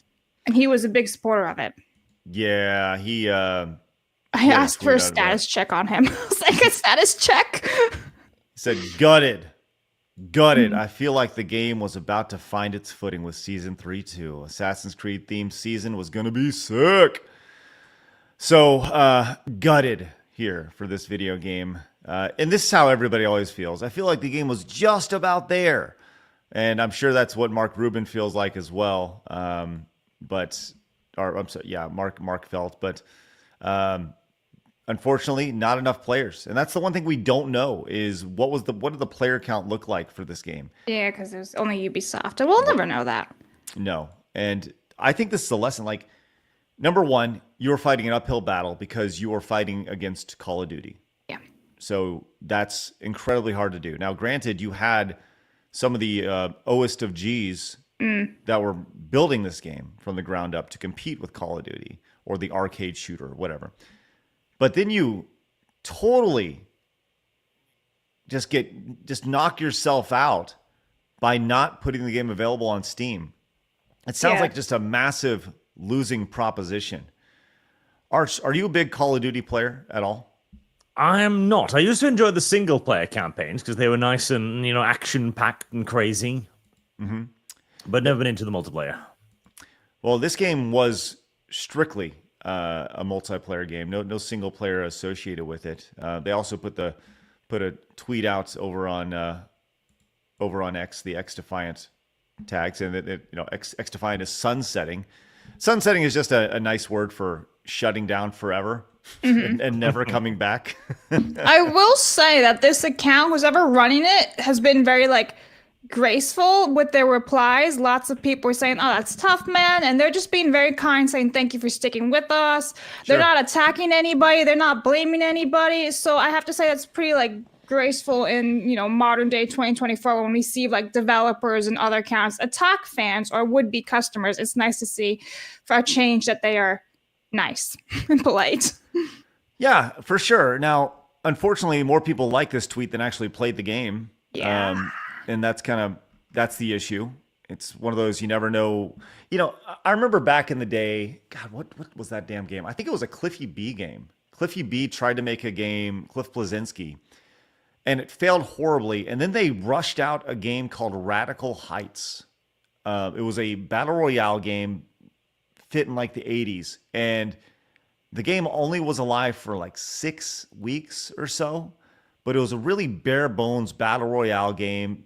And I thought it was like super duper fun. I purchased it. I paid, whatever, the $60 to buy the collector's edition. But when they released that game, Radical Heights, they said, like, this is it. If this game isn't supported, our studio goes under. And sure enough, 6 weeks, 8 weeks, whatever it was, that game went under. And so did the studio. And that's what you've seen here with XDefiant. I wish they were a little more transparent about this. If you say, like, look, we need people to play our game. And especially when you have a company that's like Ubisoft, that has a tremendous reach, and you have, this X account over here from XDefiant has 400,000 followers on it. I don't think there's anything wrong with. I mean, you talk about like signaling to your audience, like, look, guys, we're just giving you a heads up. We need more players. This is what we're doing to improve our game. If you haven't played it yet, here's what's going to happen. And if you don't play it, we got 3 months, 6 months, whatever. So play it now. Invest in the game now. Otherwise, the game's going on. Do you guys have any problem with developers telling you that, or is that kind of stupid? No, I think it's fair, especially if you're like giving it your all and be like, all right, let's full transparency here. We're doing everything that we can. Now it's just up to gain a player base and getting people to play the game. I get it. Arch, how would you respond? Yeah, go ahead. They were probably cooked regardless at this point because of the choice, because XDefiant wasn't a game designed to succeed as a game. It was intended to push Uplay, which is the only reason they would ever possibly push it on Uplay solely instead of Steam. Like they were screwing over the game by doing that, hoping that they could get a play base on Uplay, because Ubisoft is screwed right now. They're doing terribly. They are currently, I know this from an insider, they're trying to renegotiate their deals with Amazon for server hosting. They've pissed off some people royally. They've been getting DDoSed like every 3 days for the last year or so. Ubisoft is just in a terrible position, and I guess they figured, like, okay, our only hope here is a hit big enough to drive the audience to our website. So they might have just been like a sink or swim moment. Like, okay, we either need a hit so big that it saves us, or it won't matter anyway. Well, it certainly didn't hit. And a lot of people were affected by this. The report is 277 people lost their job after the Ubisoft, the entire studio up in San Francisco is being shut down. And, those people are all making, 100,000 plus a year to live in San Francisco. That's like the minimum wage there. Many of them probably making considerably more. And you can see the response to this. This is Antonio over on X saying, my worst fears came to life. Ubisoft is closed and San Francisco Studios is closed today. And with it, my role over at XDefiant has been terminated effective immediately. So he's a 3D rigger, which sounds like a horrible thing to say. Then there's this person who is G, says, well, I've been laid off from Ubisoft, or more like the entire San Francisco studio has been shut down. I am open to any roles in data analysis, data science, and data management, and I have 7+ years of experience. So there we go. And this person, Kaylee East, says, I've been unfortunately affected by the layoffs at Ubisoft. If anyone is looking for a game designer, please let me know. Just curious. Oh, there we are. There's the pronouns. Got it. Just curious. Let's see if Gil or of G had pronouns too. No He's pronouns best there. boy. Yeah. Let's see if Antonio. There it is. He, him. Okay, there we go. All right. Now, once again, this updates our total for layoffs in 2024 at 14,000 people have lost their jobs in 2020. And I think that's minimum. Yes. Because it says Ubisoft San Francisco 175 minimum. Yeah. Looking back at 2023, there's 10,500. 2022, 8,500.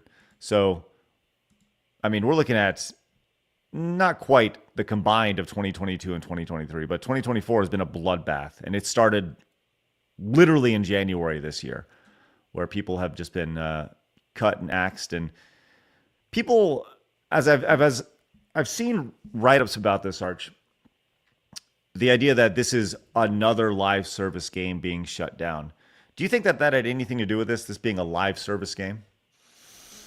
Not necessarily, because if anything would work as a live service game, it is the kind of like online arcade arena style shooter. You can support it with new maps, new operatives, I guess, characters, stuff. I mean, Rainbow Six Siege is a wonderful example of this. It's like their only successful game right now is Siege. Like, that is still doing numbers for Ubisoft. And that is, well, basically this. Like, I think the live service part was actually good for this type of game. But you then also have to add in the caveat that we've got so many of them now that you're kind of asking people like, okay, are you going to do this live service game? Are you going to do this live service game? Like, you're putting a lot of demands on people's time here to log in, to play, to grind the events, and blah, blah, blah, blah, blah. You're muted, Craig, but I'll just give my thoughts on this. I think there's like a bunch of things that went wrong with XDefiant, and I think one of the biggest things is not launching on Steam.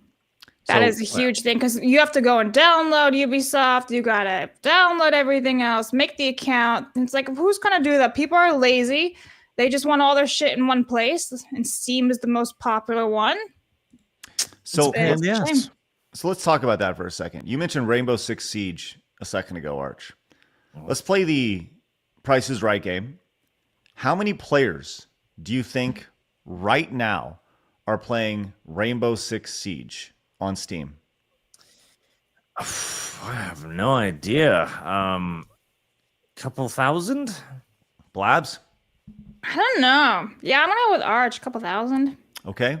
Right now on Steam, and this, I think this speaks this is the idea that they wouldn't, they're going to shut down a studio instead of throwing a Hail Mary and then putting it on Steam. I think this is the best piece of data that shows you that they're fucking stupid. Because right now, Rainbow Six Siege has 61,000 people playing it. Yeah. Right? Yep. Wow. 60. And by the way, look at what happened here. It was down to 10,000 and they saw a giant spike. Why do you think that was? What happened December 3rd, yesterday, about this time? They announced the shutdown last night. Bingo. So everybody was like, shit. So everyone went over and played Rainbow, and you're seeing this spike now because of it. People going back and checking it out. Well, yeah, because it makes sense, because they're going to keep the servers open for like another 6 months or whatever for XDefiant. But like, what's the point? Any grinding you do or any of that stuff will be absolutely useless. Whereas at least Rainbow Six Siege is still existing, and you won't lose your shit in 6 months.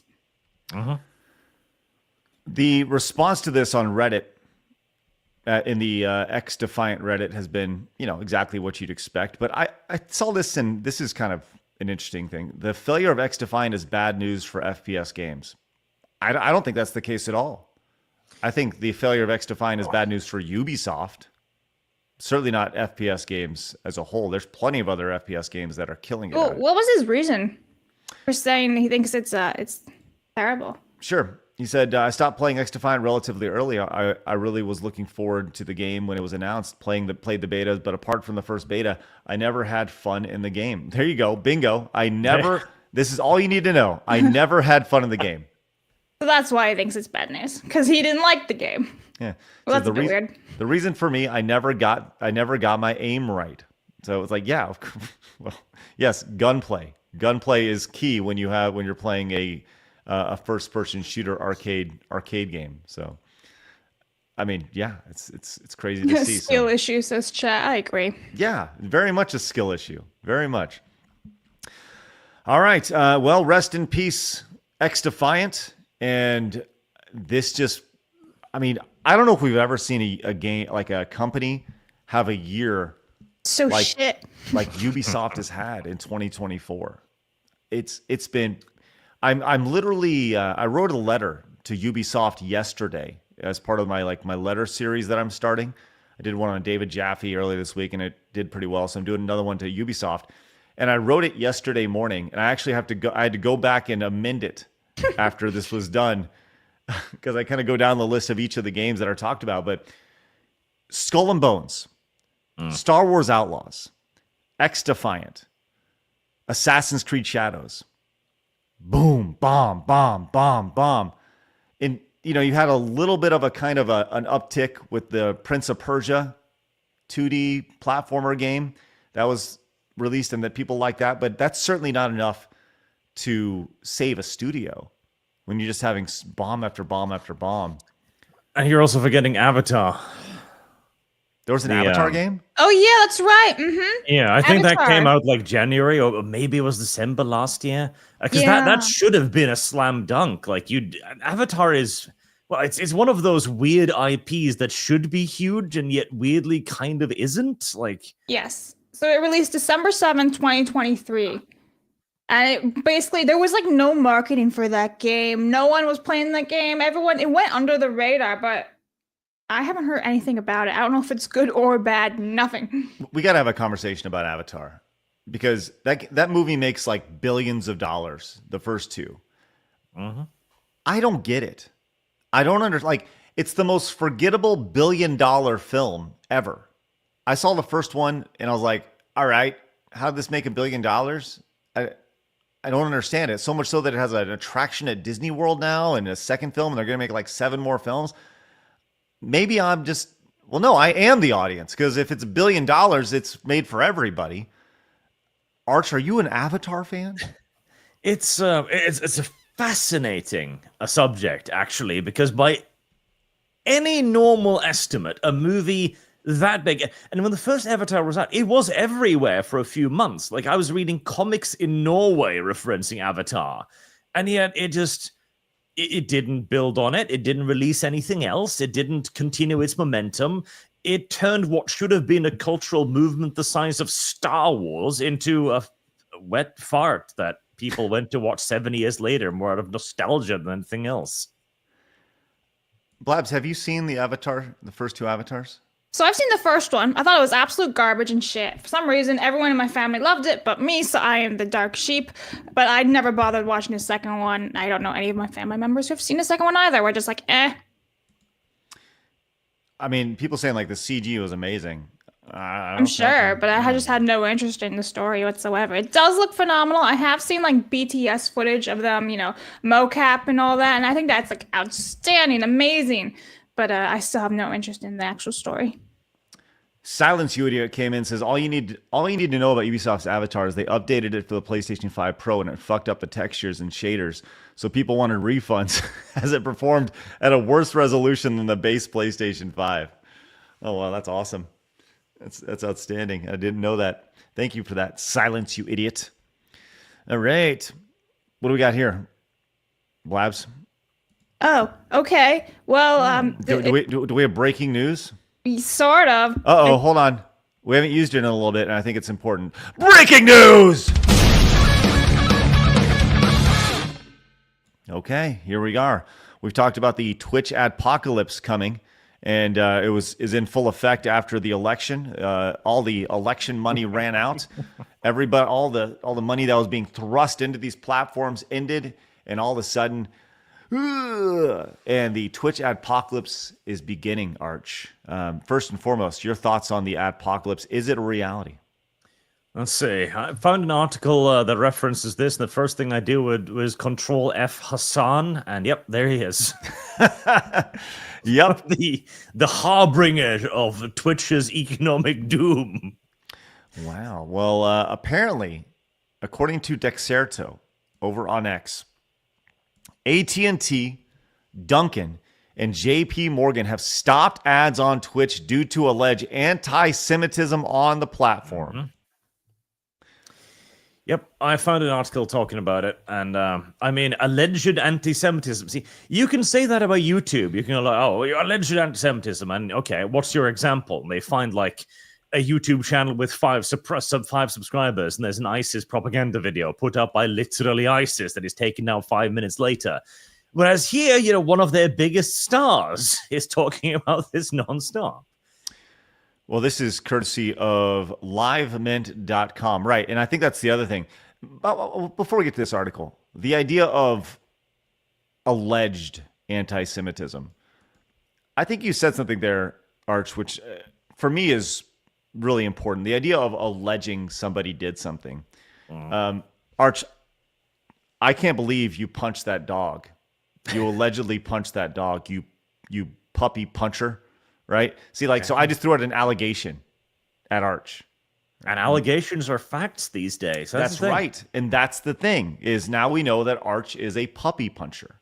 But I also know that Arch allegedly gave $6 million to a charity. You alleged millionaire philanthropist. You know what I mean? Like, you can throw these things out, and they're all alleged, you know? I know that Blabs allegedly wears her cloak to the bathroom. It's really weird, you know.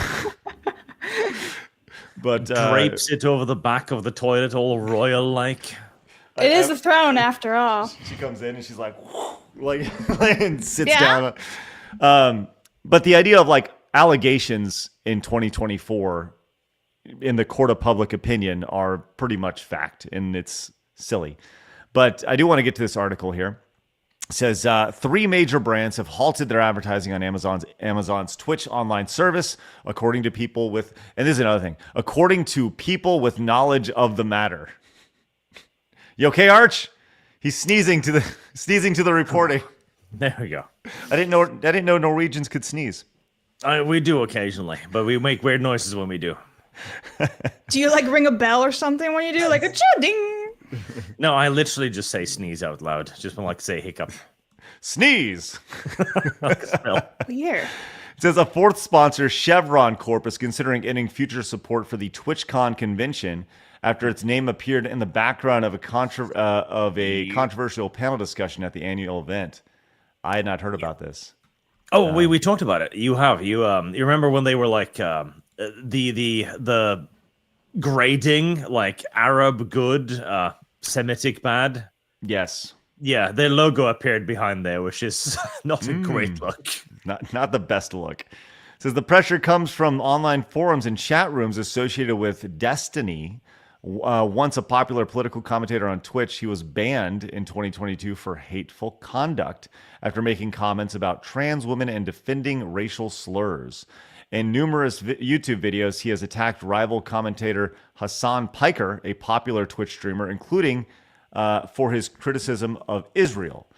Although Destiny said his involvement in the campaign is minimal, his fans have helped make Piker a lightning rod for concerns about anti-Semitism on Twitch. So there we are. It's an uncomfortable spot for Twitch, was taking steps to moderate offensive content on its platform and protect advertisers' images. Since November, the company has asked streamers who discuss politics to label their content as politics and sensitive social issues. That way, sponsors have more control over what brands show up. That's really what it comes down to. It comes down to where's the money spent right here. So. The company also barred the word Zionism to attack or demean another individual or a group of people on the basis of their background or religious belief. So, do you think we're going to see other? I mean, is this the ball starting to roll down the hill, Arch? Are we going to? And a larger question: can Twitch survive this? Well, that's the big question, isn't it? Because this is a tough spot for them to be in, because YouTube has had multiple adpocalypses, of course, but it's weathered the storm each time and largely has remained more or less untouched because it's found other revenue streams like Superchats, where they take 30% of our money for hosting a server, basically. But YouTube is so large. It is the premier platform. And again, alleged, you can look at YouTube and you'll see them actually moderating most of this content away very much so immediately. Hate speech on YouTube, heavy quotation marks intended, has grown very rare indeed because those who have survived have learned where the lines lie and are avoiding them. But Twitch has actively monetized this content now for quite a few years because it was accepted on the left to have, well, rather strident anti-Semitic views. So long as they remained on the correct part of the political divide, it was excused and tolerated. That's why there's so much of it. That's why Hasan Piker had the whole America deserved 9/11 comment. He denied the October 7th terrorist attack, had an actual Houthi pirate on his stream. That's the problem. The difference here is when YouTube had an apocalypse, people could look at a 5-second PewDiePie clip, which he immediately apologized for, and that was all their ammo. Now there's hours and hours of Hasan Piker making its way around these various corporate boardrooms as they are sitting there just blanching we're advertising here? Why? Right. I think that's the most fascinating thing about this. By the way, this is pointed out in the chat, not a single mention of Asmongold in this article. It's all about Destiny and fuckface, Piker. So Asmongold is not mentioned in this once. What's that? I'm sorry, Blabs? Fuckface. Yeah. So it says in recent months, AT&T and Dunkin' have disappeared from the Twitch page listing current advertisers. The company declined to comment, as did JP Morgan.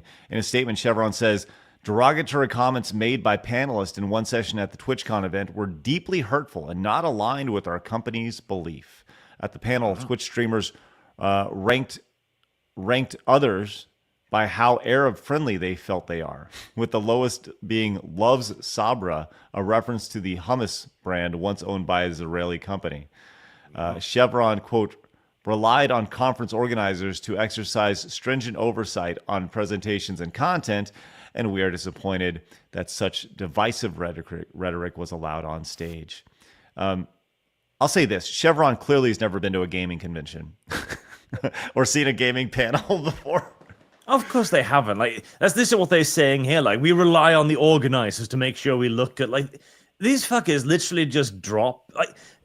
We were wondering how Jeff Keighley could ask such ridiculous prices for his Games Award. It's because these companies don't ask any questions. They just go hey, what's popular, advertisement person? And they go oh, this. Okay, what does it cost? Oh, this ridiculous number. Okay, fine. That's a fraction of our daily budget. Yep. It's a mess. And the poster boy for Twitch, is, I'd say it is probably Piker right now. He has 3 million followers on the platform. On election day, he had over 300,000 people tuning in to see what he had to say. The most amazing thing about Hasan Piker, as I've learned more about this guy, do you know how he got his start? Content creating?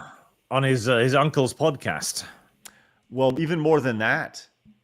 He had a series of YouTube videos that were all about how to be like a man and how to be a bro. Oh, yeah, I remember that. Yes, Hasan Piker's bro days.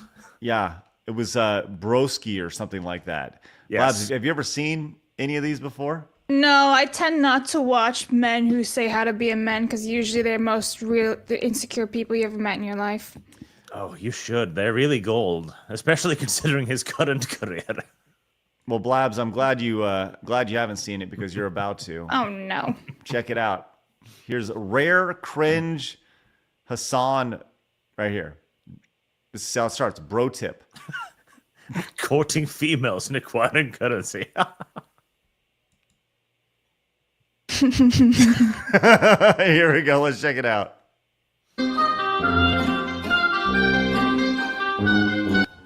Oh, hey. Didn't see you there. I love the lighting. Immediately my brain is just this is a gay porn movie, isn't it?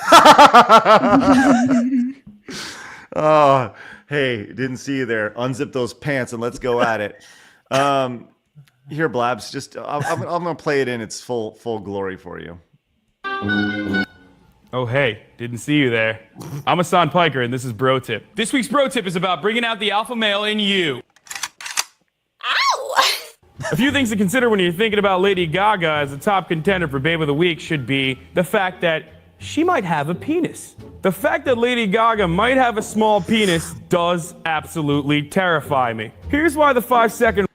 Extremely transphobic. Extremely transphobic. He should be transgressive banned. even. Yes. Cancelled. Should absolutely be banned right now, instantaneously. rule works. Because when you start thinking for longer than 5 seconds, you're immediately not thinking with your dick and also thinking with this pesky thing up here that we like to call our brains. So once you start thinking with your brain, you're immediately going to psych yourself out. Come back again next week when we discuss the legendary question of all time. Old enough to count, old enough to mount? Question mark? No. What the fuck? The old internet sure was a place, wasn't it? Really kind of went the other way with his career, didn't he? Or did he? Just throwing it out there. You know? How? I gotta just ask, what's wrong with him? Like, have you not seen, like, his physical proportions are all out of whack? Why is his head so small compared to the rest of him? Does he not have a brain? Is that why? Like, it's like... Pull it back up. You have the perfect thing right there, Craig. Shut off. Look at that. What's wrong with his head? It's like... Just steroids. That's it. And it didn't go to the rest of him, I guess. Sad. Yep. I know guys like these who do all these type of like podcasts and they talk about bros and all that. They have a small dick. They got nothing up there because they're so insecure, or like their ex-wives or girlfriends or whoever it is broke their hearts and cheated on them. And when instead of going to therapy and getting the help that they need and deserve, they just take it out and show it on the internet for full display. Hey! Shout out to Bro Science. Dan Vask and Beardo. Sorry, guys. Not sorry. Love you, boys. Love you, boys. You are not Hasan Piker. You want to finish at this least up? they're not like sexist or racist or anything, so that's a plus. You want to see? You want to see how this finishes, Blabs? I guess. Huh? Ow! I want to say thank you to Miley Cyrus for showing off her camel toe at the VMAs the other night. I always knew Hannah Montana was a little slut. Don't even try to hide it. Look, this is a classic example of what happens when your father doesn't pay attention to you. You turn out to be a slut who's craving for attention, and then I tend to pick you up at a bar late night and bang you out on the first date. User Dubstep Piggy says, just die and stop destroying this channel. Never. Yikes. Yikes. Look, my statements have all just been proven in one video. Win, Blabs. Arch, would you ever listen to anything that he has to say? Like, part of me wants to play it was the old internet card, but the fact that he's gone so 180 opposite direction ever since, it's just, he's drifting in one direction or the other. Yes. You know, now you just pick which. I think that's the thing, is it, seeing this, it really drives all the authenticity out of what he's doing now. It squeezes it out like mustard out of a freaking bottle. It's unreal. Anyways, he's the face. He is why Twitch. And the irony is, like, that's not the content that is offensive and driving advertisers away on Twitch, right? It's what he's saying now that's more offensive. Oh my God. Bert says, I don't agree. I think he was doing a bit. Well, okay, that's fine. But and I'm sure he was, but it's funny. Doc Mars says Hasan pretending to be Steven Crowder is internet gold. And maybe that's what he was trying to do. Maybe that's what he was trying to do. He just comes out looking like a dick. Yeah. Master Gawa says Hasan Piker, while being garbage, did a great thing, but it inadvertently ended Twitch. Also, is Craig secretly auditioning for The Price is Right? I would love to be the host of Price is Right. Ian Kamen says Hasan back in the day when he was trying to court a bookworm named Belle. I don't know that reference, but thank you, Ian. Oh my God, he's like replaying to Hasan's Gaston. Oh, super Gaston. arrogant and everything. I see what's going on. Thank you. Ian. Joey says Hasan looks like a character in Beetlejuice that had a huge body with a tiny head. That's what I'm saying. Like, what's wrong with him? Essen came in, says the funny thing is that Hasan would still love to be the professor, but he would lose his current audience. 100%. There's no way he could do it. All right. We got a lot of support today, and we appreciate you guys. Let's, by the way, awesome stuff. Arch, if you'd like to stick, you're more than welcome. If you want to roll, you can roll as well. Your choice. If you got things that you got to get done. Okay, I might excuse myself then, so I can refresh myself before getting to playing a visual novel about scalies later today. Sounds wonderful. Or make sure that nothing attacks you at your front door, like earlier in the show. Takes down your internet. Speaking of, we have a meme here. Thanks to Kratos for this. You may not get this reference, Arch, but are you familiar with the mid-90s Disney classic that would never be made today called Heavyweights? No, I've never seen that. Blabs, have you seen Heavyweights? I've not either. That's why I was very confused about this. I'm the only one who gets this. But all you need to know is that the boy who came in is faking being brainwashed at this point. So anyways, he's walking into the cabin in the middle of the night. Man, we're glad to see you. I knew you were okay. Arch, what's wrong? What'd they do to you? Arch, speak to me. Arch was bad. Oh, man. Oh, geez. Arch now good. Anyways, been brainwashed or something along those lines. And now we know that's what happened to you while you were away. So congratulations. All right, Arch, tell everybody where they can find you, my friend. You can find me over at the Archcast on YouTube, or simply Arch for Warhammer content. All right. Excellent stuff. Everyone head over to the Archcast channel. 104,000 subscribers over there. Make sure you're one of them over there as he continues to bang them out over there, just like Hasan Piker did back in the day with Absolutely. Come to me for your dating advice. I will set you straight. That'd be an amazing show. Dating tips with Arch. I'm just throwing it out there, Arch. I would watch the shit out of that. I would too, because he'd be like the most eloquent and gentleman about it with his tea and everything. He'd be like, no, she's a hag. You do this. All right, Arch, have a great day, buddy. I was deal with my sword. Bitches like swords. In more ways than one. Let's go, Arch. Let's go! All right, Arch, have a great day, buddy. We'll catch up with you soon, okay? Well, see you all again soon.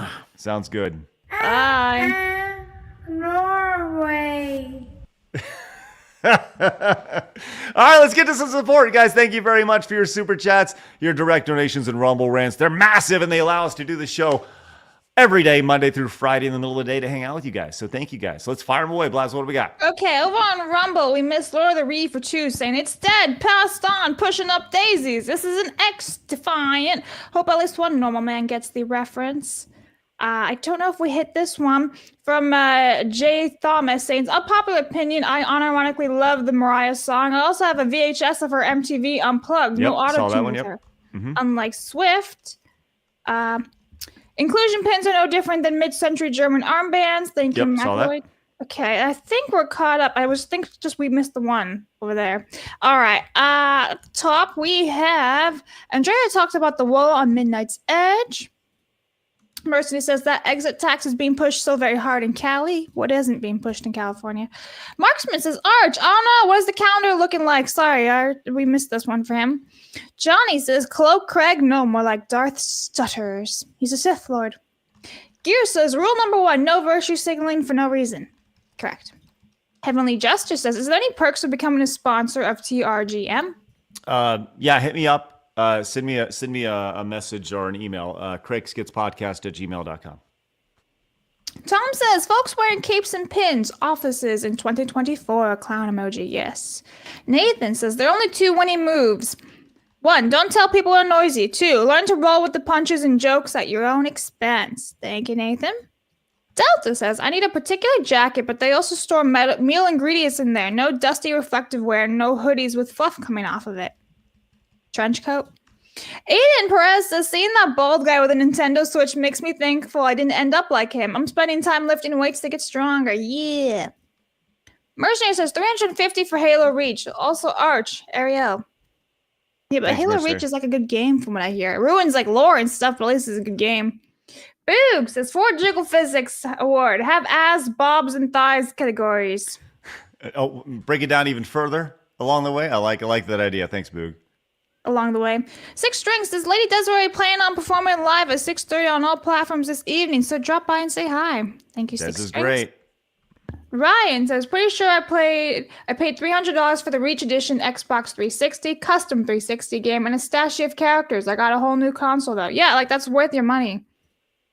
Gear says, now for the fun part of that, modern FPS games are getting grilled. Even Black Ops 6 was disappointing. Yeah, I'm not a big fan. I've played a couple of the maps and they're super tiny.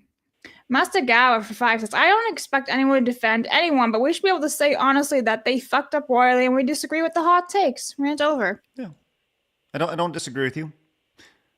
Gear says, remember when Ubisoft made a rare but huge W by rejecting the woke ideologies on Rainbow Six Siege on TWTX? Thank you.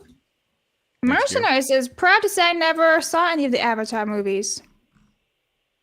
Ellis says, Avatar was just a ripoff of far better movie, Fern Gully, The Last Rainforest. Also, hi Arch, how goes the sexy waifu calendar? Wow, lots of calendar talk. Elsa, sorry about that. Says, I've seen both Avatar movies and beat the game as well as the first DLC. The second DLC is out now, so once I get home from work, I'll be playing that. We'll enjoy. All right. Hope it's good. Norm says, back in the day, I thought Avatar and Avatar The Last Airbender were part of the same series. It was confusing. I have since learned better. That's right. Dan says, yeah, I like the first Avatar movie, but at the same time, I didn't care for the story. It's been done to death, and I'm Native American myself. The second movie is the same movie, but underwater. Rolando says, Amazon is blown. Inclusivity is in their pins, but allegedly not in the delivery zones, and now officially with Twitch. So much for that inclusivity. Norm says, when Twitch goes out of business, can we sing ding dong, the Twitch is dead? That's funny. John says, serious Steve Rambo vibes. Gear says, Hasan deserves to get scolded by GFE's Mama Springfield. Never and ever cheat on your audience left and right. And then Shane says, Hasan looks like a Goomba from the 93rd movie. And over on local, Spoon Ninja for $1 made a meme said, my pronouns are pimp daddy. Yours are bitch ho. Now shut the fuck up with your gay shit. Thank you so much. And then Felstiff for $1 says, the way Hasan shifted his focus based on the way the wind blows should show that he's the ultimate grifter. Thank you very much, guys. Well, you guys have been phenomenal today, and we greatly appreciate it. Bizarre Star came in with a 5, says, it's funny that Hard Drive is saying we'll never know the touch of a woman when I'm pretty sure they couldn't tell us what a woman is. It's a great point, Bizarre Star. Appreciate that. Love it. All right, guys. I think we missed this one from J Thama Rumble. Are maps considered neurodivergent? Oh, no. yeah, maps. Those are fucking awful human people. Maps. I don't use that term. It's ridiculous. Nope. All right, guys, we appreciate y'all popping in. Who do we have tomorrow, Blabs? Who's joining us? We have Rodimus Primal, and hopefully he won't give us another warning. We got Red Bandana Gaming, a.k.a. Logan. He might behave. Going to be a great crew tomorrow for sure. All right, we got a video going up around 2:30 today, so make sure you guys go check that out. That'll be Razor Fist reacting to the Star Wars Snow White trailer yesterday. Favorite. That'll be around 2:30 or so. With more videos throughout the afternoon, so make sure you guys tune into those. We really appreciate when you guys watch that and spread the word. Yesterday's video did pretty well, so we'll continue that. Have a great rest of your day, guys. We'll be back at it tomorrow at 11 a.m. Central Time when, like I said, when Logan joins us, and I'm sure he'll scald me for not saying hello to him when I was in Orlando, but that'll be great. Go check out Blabs' channel. Link is down below. And, of course, you can guys find me here and everywhere over on X. Look forward to seeing you guys there. And remember, people are going to try to keep you down. Don't let them. You guys got a goal. Go get it. See you guys later. Bye-bye.